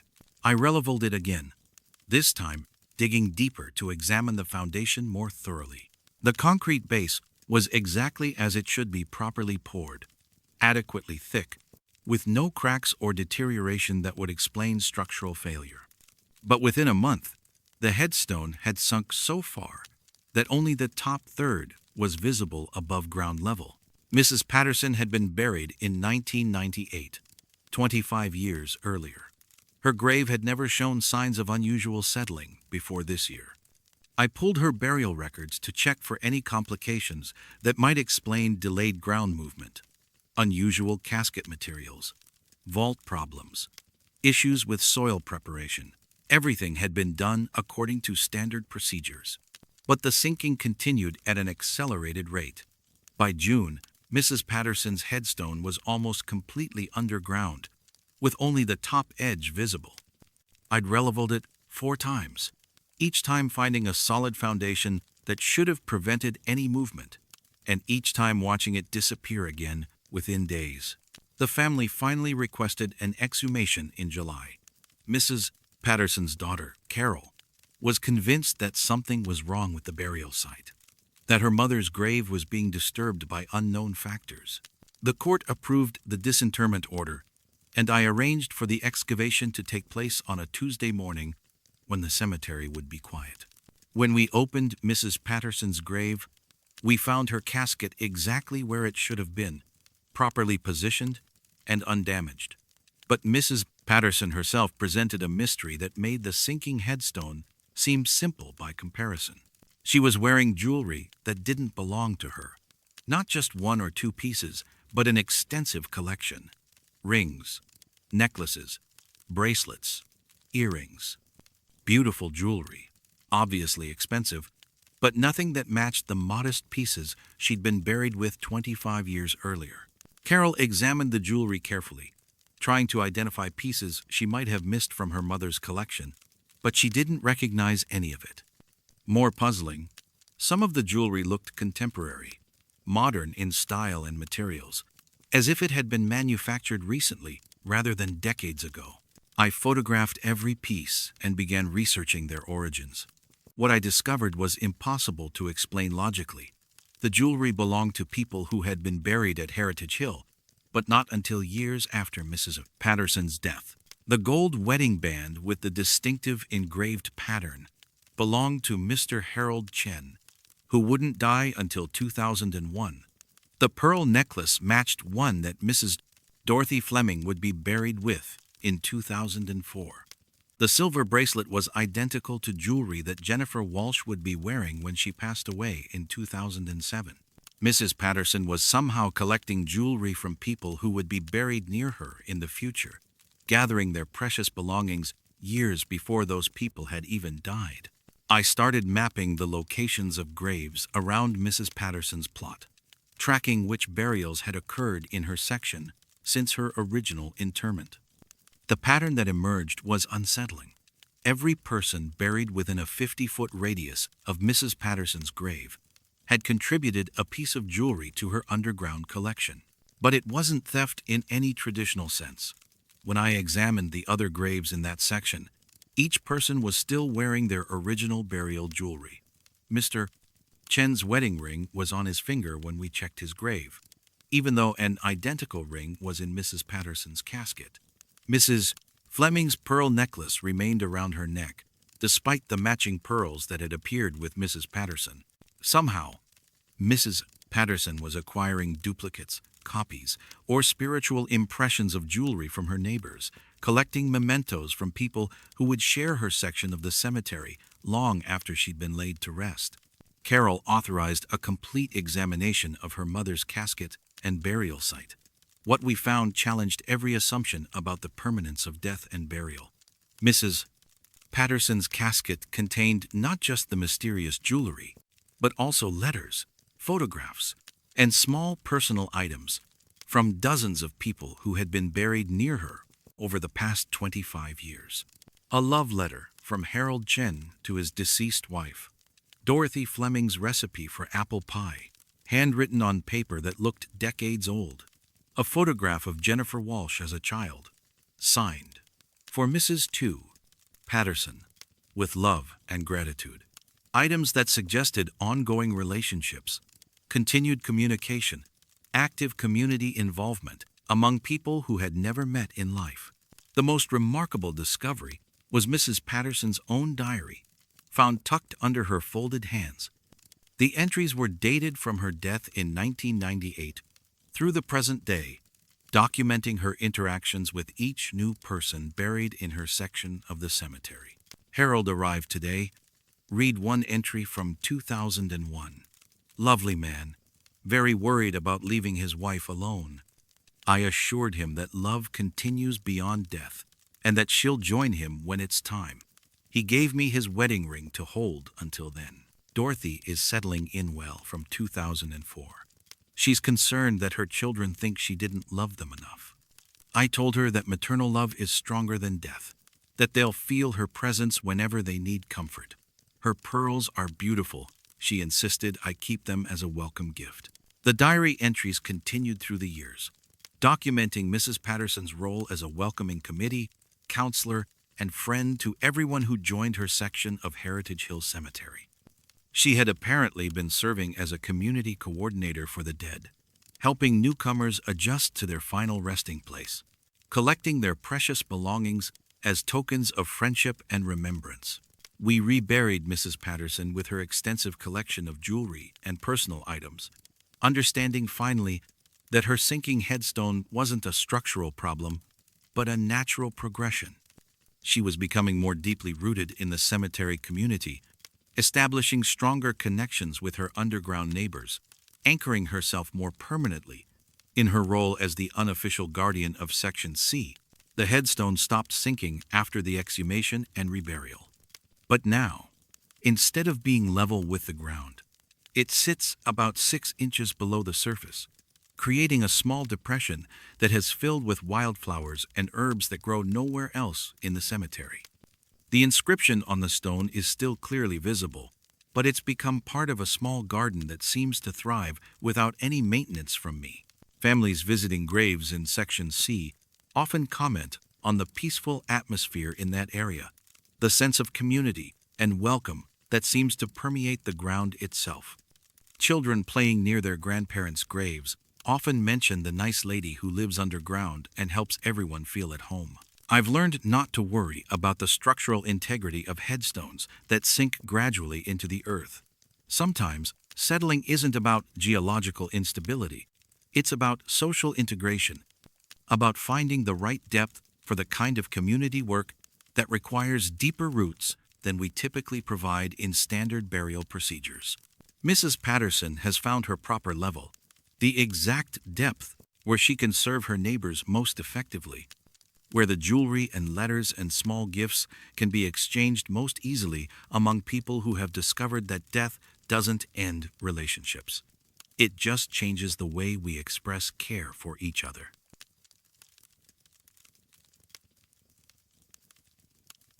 Visitors kept reporting that Mr. Bradley's eyes would follow them around the funeral home during calling hours, but the Morticians swore they'd been properly closed. And when we opened his casket months later, both eyes had somehow opened completely and changed from brown to pale blue. I'm Director Thompson, and I've been managing Bradley's son's funeral home for 21 years. The viewing process is one of the most delicate aspects of our work, providing families with a final opportunity to see their loved one at peace, to say goodbye in a dignified environment, to begin the healing process that comes from accepting death with grace and love. Mr. Raymond Bradley arrived at our facility on a cold Tuesday in February. Heart attack at age 67, survived by his wife Martha and 3 adult children. The family wanted a traditional viewing and funeral service, with calling hours Thursday evening and the funeral Friday morning. Nothing unusual about the arrangements. Nothing that suggested the complications that would challenge everything I thought I understood about the viewing process. The preparation was handled by our head mortician, Sandra, who has 15 years of experience and an exceptional reputation for creating peaceful, natural final presentations. Mr. Bradley had been a handsome man in life. Silver hair, strong features, the kind of face that suggested both kindness and determination. Sandra's work honored that appearance, giving the family a final image of dignity and rest. The most important detail in any viewing preparation is the positioning of the eyes. Families need to see their loved one at peace, which means the eyes must be properly closed and remain closed throughout the visitation period. Sandra used the standard techniques: eye caps to maintain natural shape, careful positioning of the eyelids, cosmetic work to ensure a peaceful sleeping appearance. When I inspected Mr. Bradley, Before the family's private viewing Thursday afternoon, everything looked perfect. His eyes were naturally closed. His expression was serene, and he looked like someone who had simply fallen into a comfortable sleep. Martha and the children spent an hour with him privately, sharing final words and memories, satisfied with how peaceful he appeared. The public calling hours began at 6 p.m. Thursday evening. For the first hour, everything proceeded normally. Visitors signed the guest book, shared condolences with the family, approached Mr. Bradley's casket to pay their respects. But around 7 p.m., people began making strange comments. Mrs. Eleanor Walsh, a family friend, mentioned to Martha that Ray looks like he's watching everyone who comes to see him. It's comforting, like he's still aware of all the love in this room. I assumed she was speaking metaphorically, expressing the common feeling that the deceased somehow remains present during funeral services.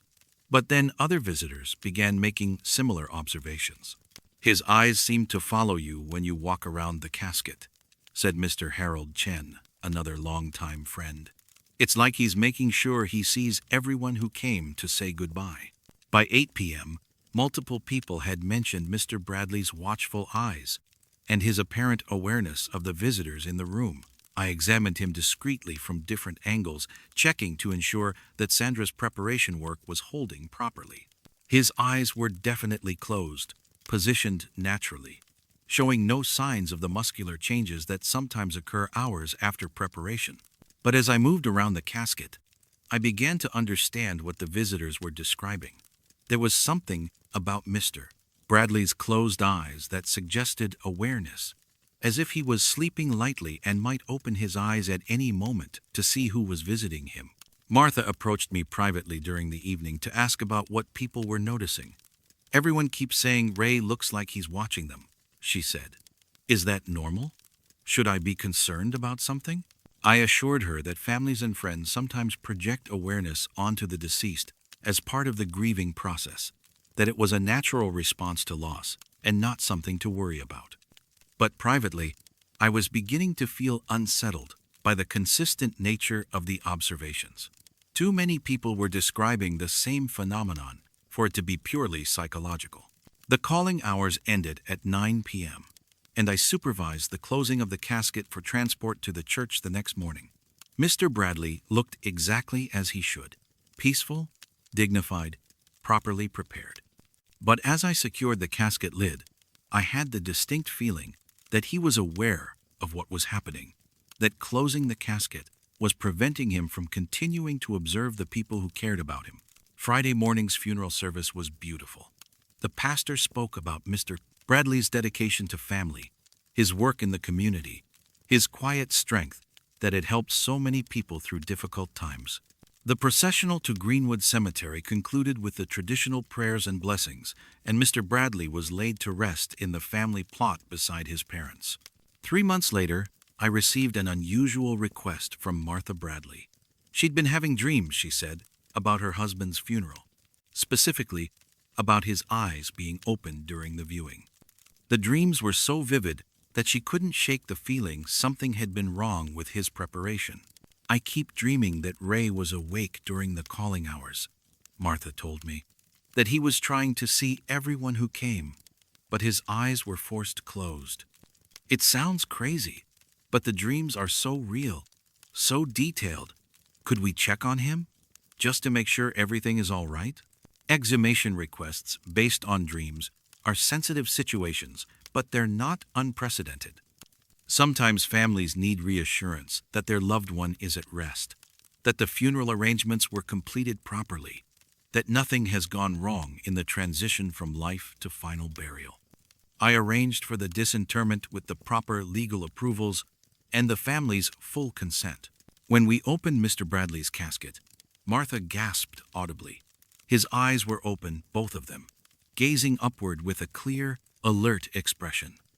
Not the cloudy, unfocused eyes of death, but bright, aware eyes that seemed to be actively observing his surroundings. But the most startling change was their color. Mr. Bradley had had brown eyes in life, dark brown eyes that his children had inherited.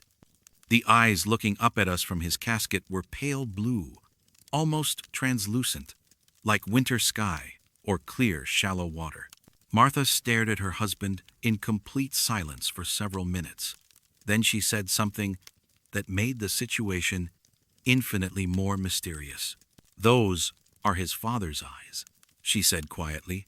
"Ray's father had blue eyes exactly that color, but Ray was born with brown eyes like his mother.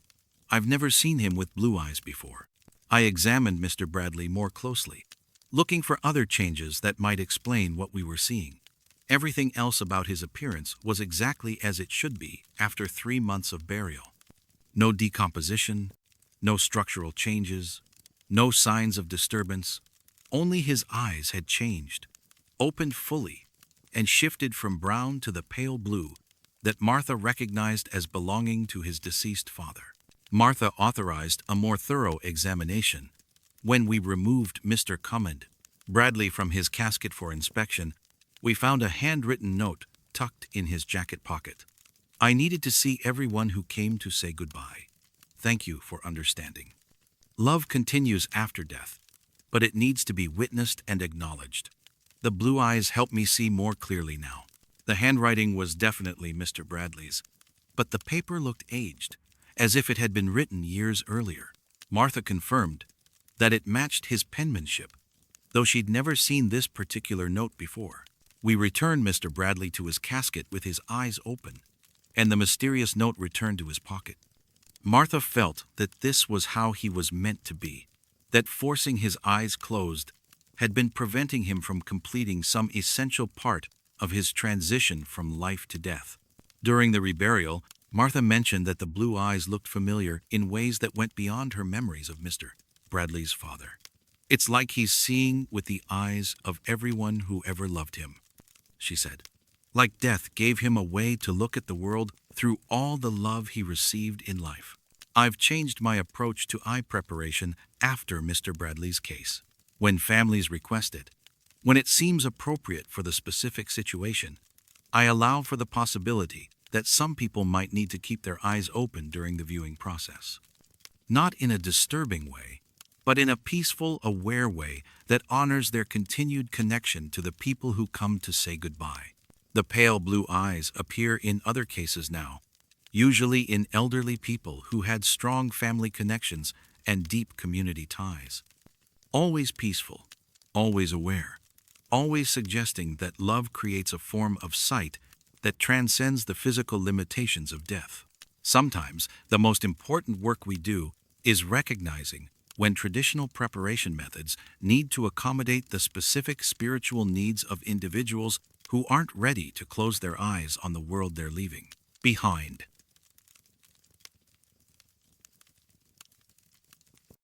The industrial exhaust fans would slow to a crawl during certain cremations, and I'd hear whispered conversations coming from the chimney.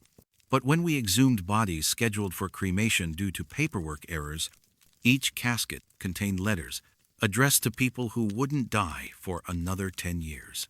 "I'm Sam, and I've been operating the crematory at Memorial Gardens for 14 years. It's solitary work, technical work, requiring precision and respect for the final wishes of families who choose cremation over burial. The process is straightforward. Receive properly documented remains, perform the cremation according to industry standards, return the cremated remains to the family with dignity and care. Our crematory operates 24 hours a day when needed, processing an average of 8 to 12 cremations daily. The equipment is modern, efficient, and designed to handle the process with minimal environmental impact. The industrial exhaust system maintains proper ventilation, and the entire operation runs quietly enough that neighbors never complain about noise or disturbance. For 13 years, everything functioned exactly as designed. Consistent temperatures, proper ventilation, efficient processing times. I could predict how long each cremation would take based on the size and preparation of the remains, and I rarely encountered any technical complications that disrupted the standard procedures. But in January of 2023, the exhaust fans began behaving strangely during specific cremations. Instead of maintaining their normal speed and airflow, They would slow dramatically, sometimes to the point where they barely turned. Not a mechanical failure. The motors continued running properly, but a reduction in speed that seemed deliberate, as if something was intentionally slowing the ventilation process. The first incident occurred during the cremation of Mrs. Dorothy Fleming, an elderly woman who had died without family to claim her body. As the cremation progressed through its normal cycle, the exhaust fans gradually slowed until they were barely moving. The temperature and combustion remained normal, but the ventilation system seemed to be conserving or concentrating something that would normally be dispersed into the atmosphere. More unsettling was what I heard during these episodes of reduced ventilation. Coming from the chimney system, carried down through the ductwork, were sounds that resembled human conversation. Not distinct words, but the rhythm and cadence of people talking quietly, sharing thoughts, communicating in ways that suggested intelligence and intention. I initially attributed the sounds to acoustic tricks created by the modified airflow patterns. Industrial ventilation systems can create unusual sounds under certain conditions, and the combination of reduced fan speed and normal combustion might produce audio effects that resembled conversation. But as the pattern repeated during subsequent cremations, I began to distinguish individual voices, different tones, and speaking patterns that suggested multiple people engaged in active dialogue. The conversations always began when the exhaust fans slowed and ended when normal ventilation resumed. The phenomenon occurred only during cremations of people who had died alone, without family present for services, without traditional funeral arrangements. Mrs. Fleming, Mr. Robert Martinez, Jennifer Walsh, Harold Peterson, all county cases, all processed with minimal ceremony, all people whose final journey through our facility was witnessed only by me and the necessary legal documentation. After the third incident, I began recording the audio from the ventilation system during these unusual cremations. The recordings captured hours of quiet conversation, indistinct but unmistakably human in origin. When I enhanced the audio and isolated different frequency ranges, I could distinguish what sounded like introductions, expressions of comfort, and the sharing of personal stories. But the most disturbing discovery came when the county health department ordered the exhumation of several bodies that had been scheduled for cremation but were buried instead due to paperwork errors. The administrative mix-up had resulted in burial of remains that families had specifically requested to be cremated, requiring disinterment to honor the original wishes. When we opened the first casket, Mr. Martinez, who should have been cremated but was buried by mistake, we found letters tucked throughout his clothing and personal effects. Dozens of handwritten letters, all addressed to people I'd never heard of, all signed by the people whose cremations had triggered the exhaust fan anomalies. The letters were addressed to individuals with future death dates. To Sarah Williams, who will join us in 2031. For Michael Thompson, we'll be waiting when you arrive in 2028. Dear Lisa Chen, your mother sends love from 2035. Every letter was signed by someone whose cremation I'd processed during one of the exhaust fan incidents, and every addressee was identified with a specific future death date. The letters contained messages of comfort, descriptions of what to expect after death, assurances that no one would have to face the transition alone. Mrs. Fleming had written to a woman who wouldn't die until 2032. The cremation process isn't frightening. There's a moment when you feel lighter than you've ever felt in life, when all the weight of physical existence just falls away. I'll be here to guide you through it when your time comes. Mr. Martinez had addressed a letter to someone dying in 2029. Don't worry about leaving your family behind. Love doesn't end with death. It just changes form. We've learned to send comfort back to the living, to let them know we're still connected, even when we can't speak in the old ways. Each casket we exhumed contained similar collections of letters, all addressed to future deaths, all containing detailed information about the dying process and reassurances about what comes after.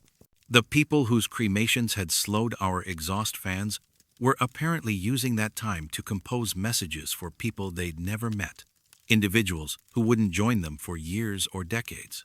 But the most remarkable letters were addressed to me, for Sam, who handles our final journey with such respect and care. We want you to know that your work matters deeply to us.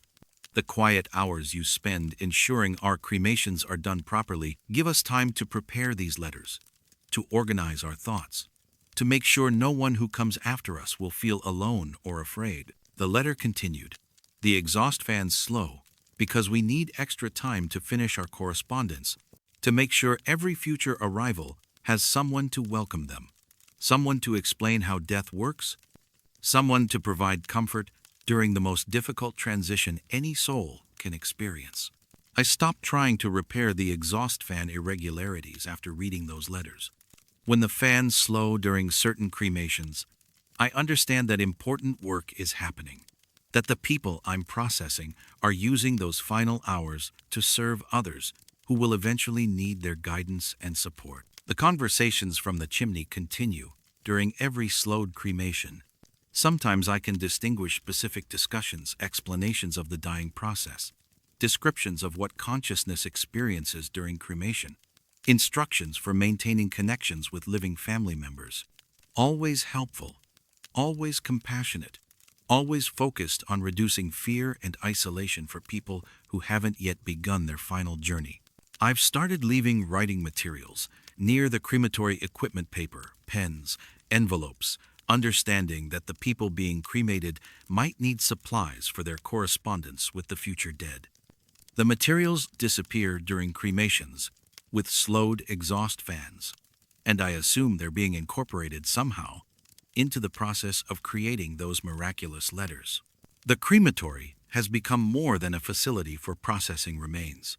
It's become a postal service for the dead, a communication center where people who have completed their earthly journey can send guidance and comfort to people who will eventually need their help navigating the same transition. Sometimes the most important function of death isn't ending life, but beginning the next phase of service to others who will follow the same path.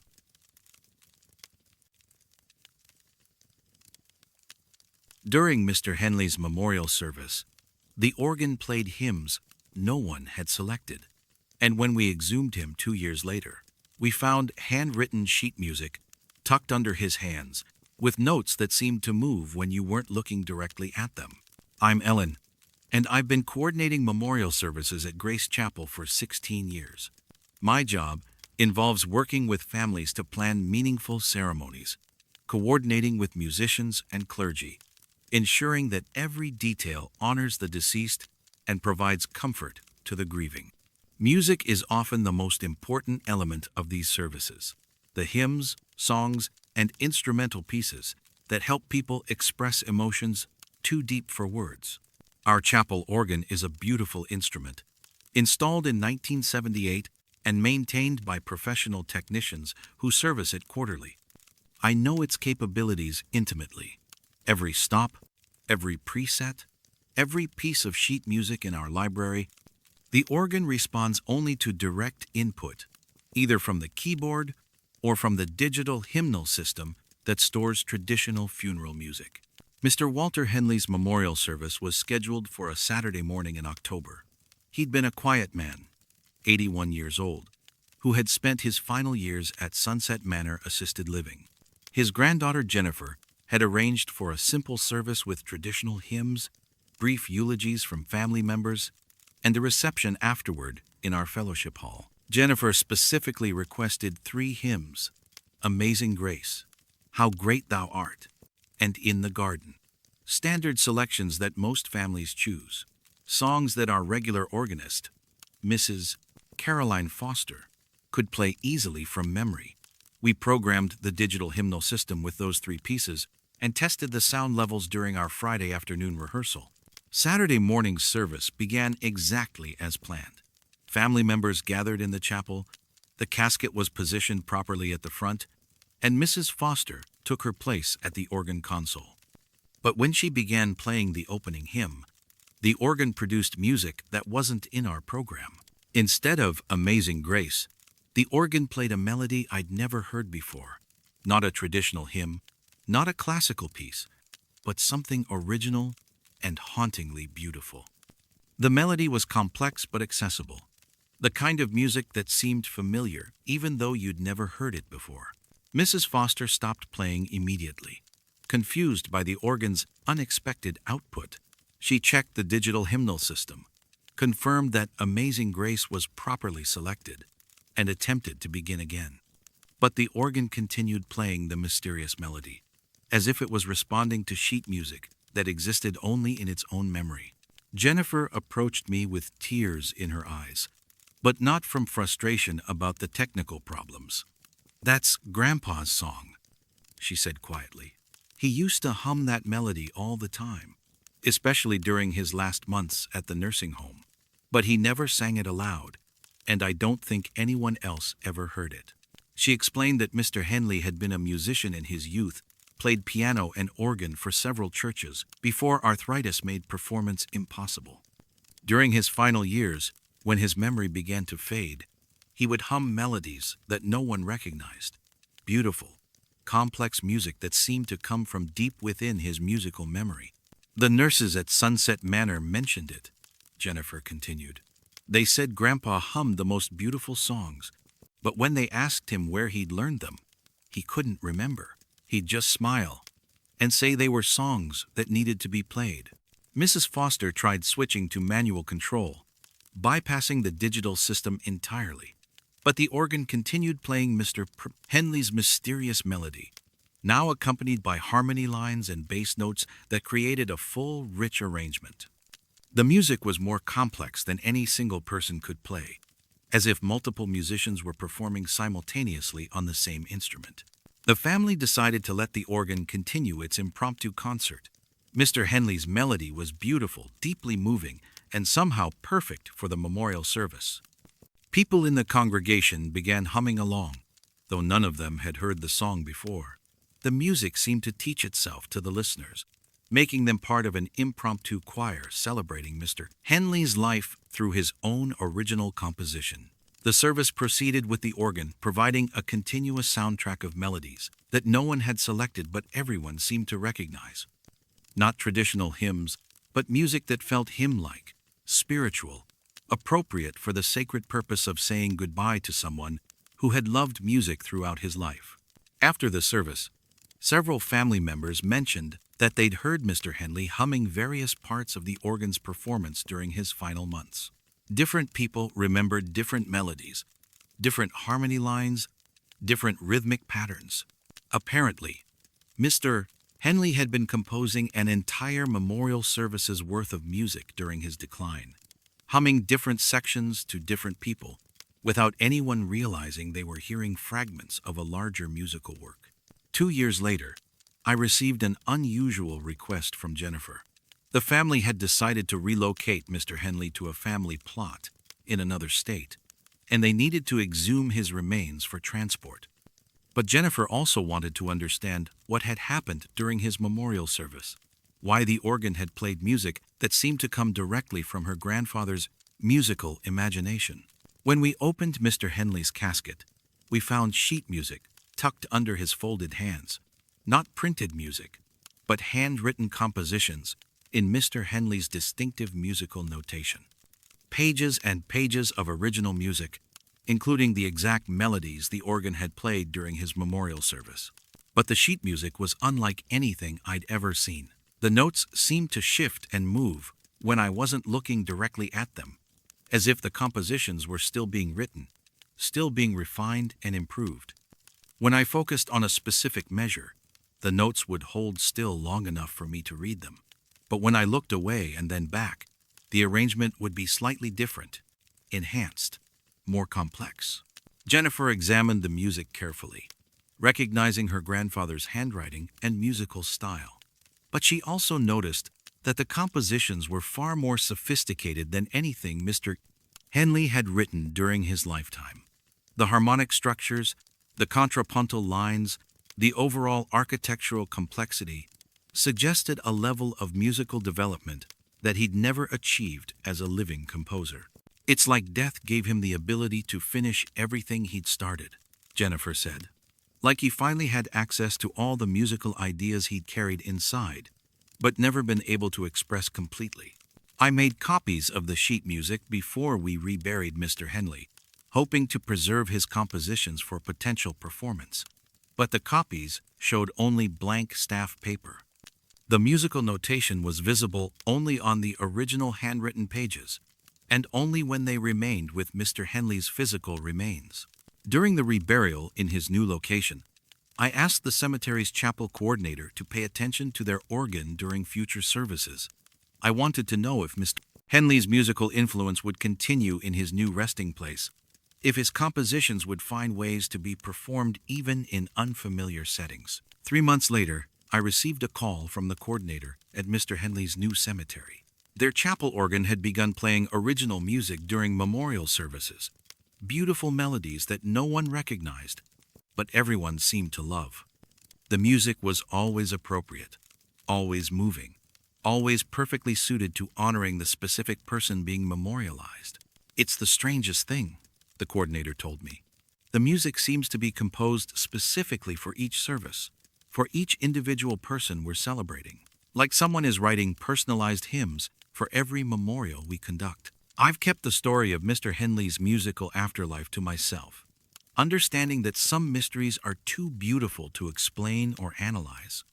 Music has always been a bridge between the physical and spiritual worlds, and apparently, some musicians continue their work after death, composing songs for ceremonies they can no longer attend, but can still enhance with their artistic gifts. Our organ at Grace Chapel still occasionally plays music that isn't programmed into its system, always during memorial services, always original compositions, always perfectly appropriate for the person being honored. I've learned to trust these musical interruptions, understanding that they represent collaborations between the living and the dead, partnerships that create beauty beyond what either could achieve alone. The sheet music continues to move and change, visible only to those who need to see it, audible only when the music needs to be heard. Some songs are meant to be written in the spaces between life and death, performed by instruments that can translate spiritual compositions into sounds the living can understand and appreciate. Mr. Henley's final rest isn't silent. It's filled with music that continues to bring comfort to people he never met, melodies that help families say goodbye, with beauty and grace, and the kind of artistic expression that transcends the boundaries between this world and whatever comes after.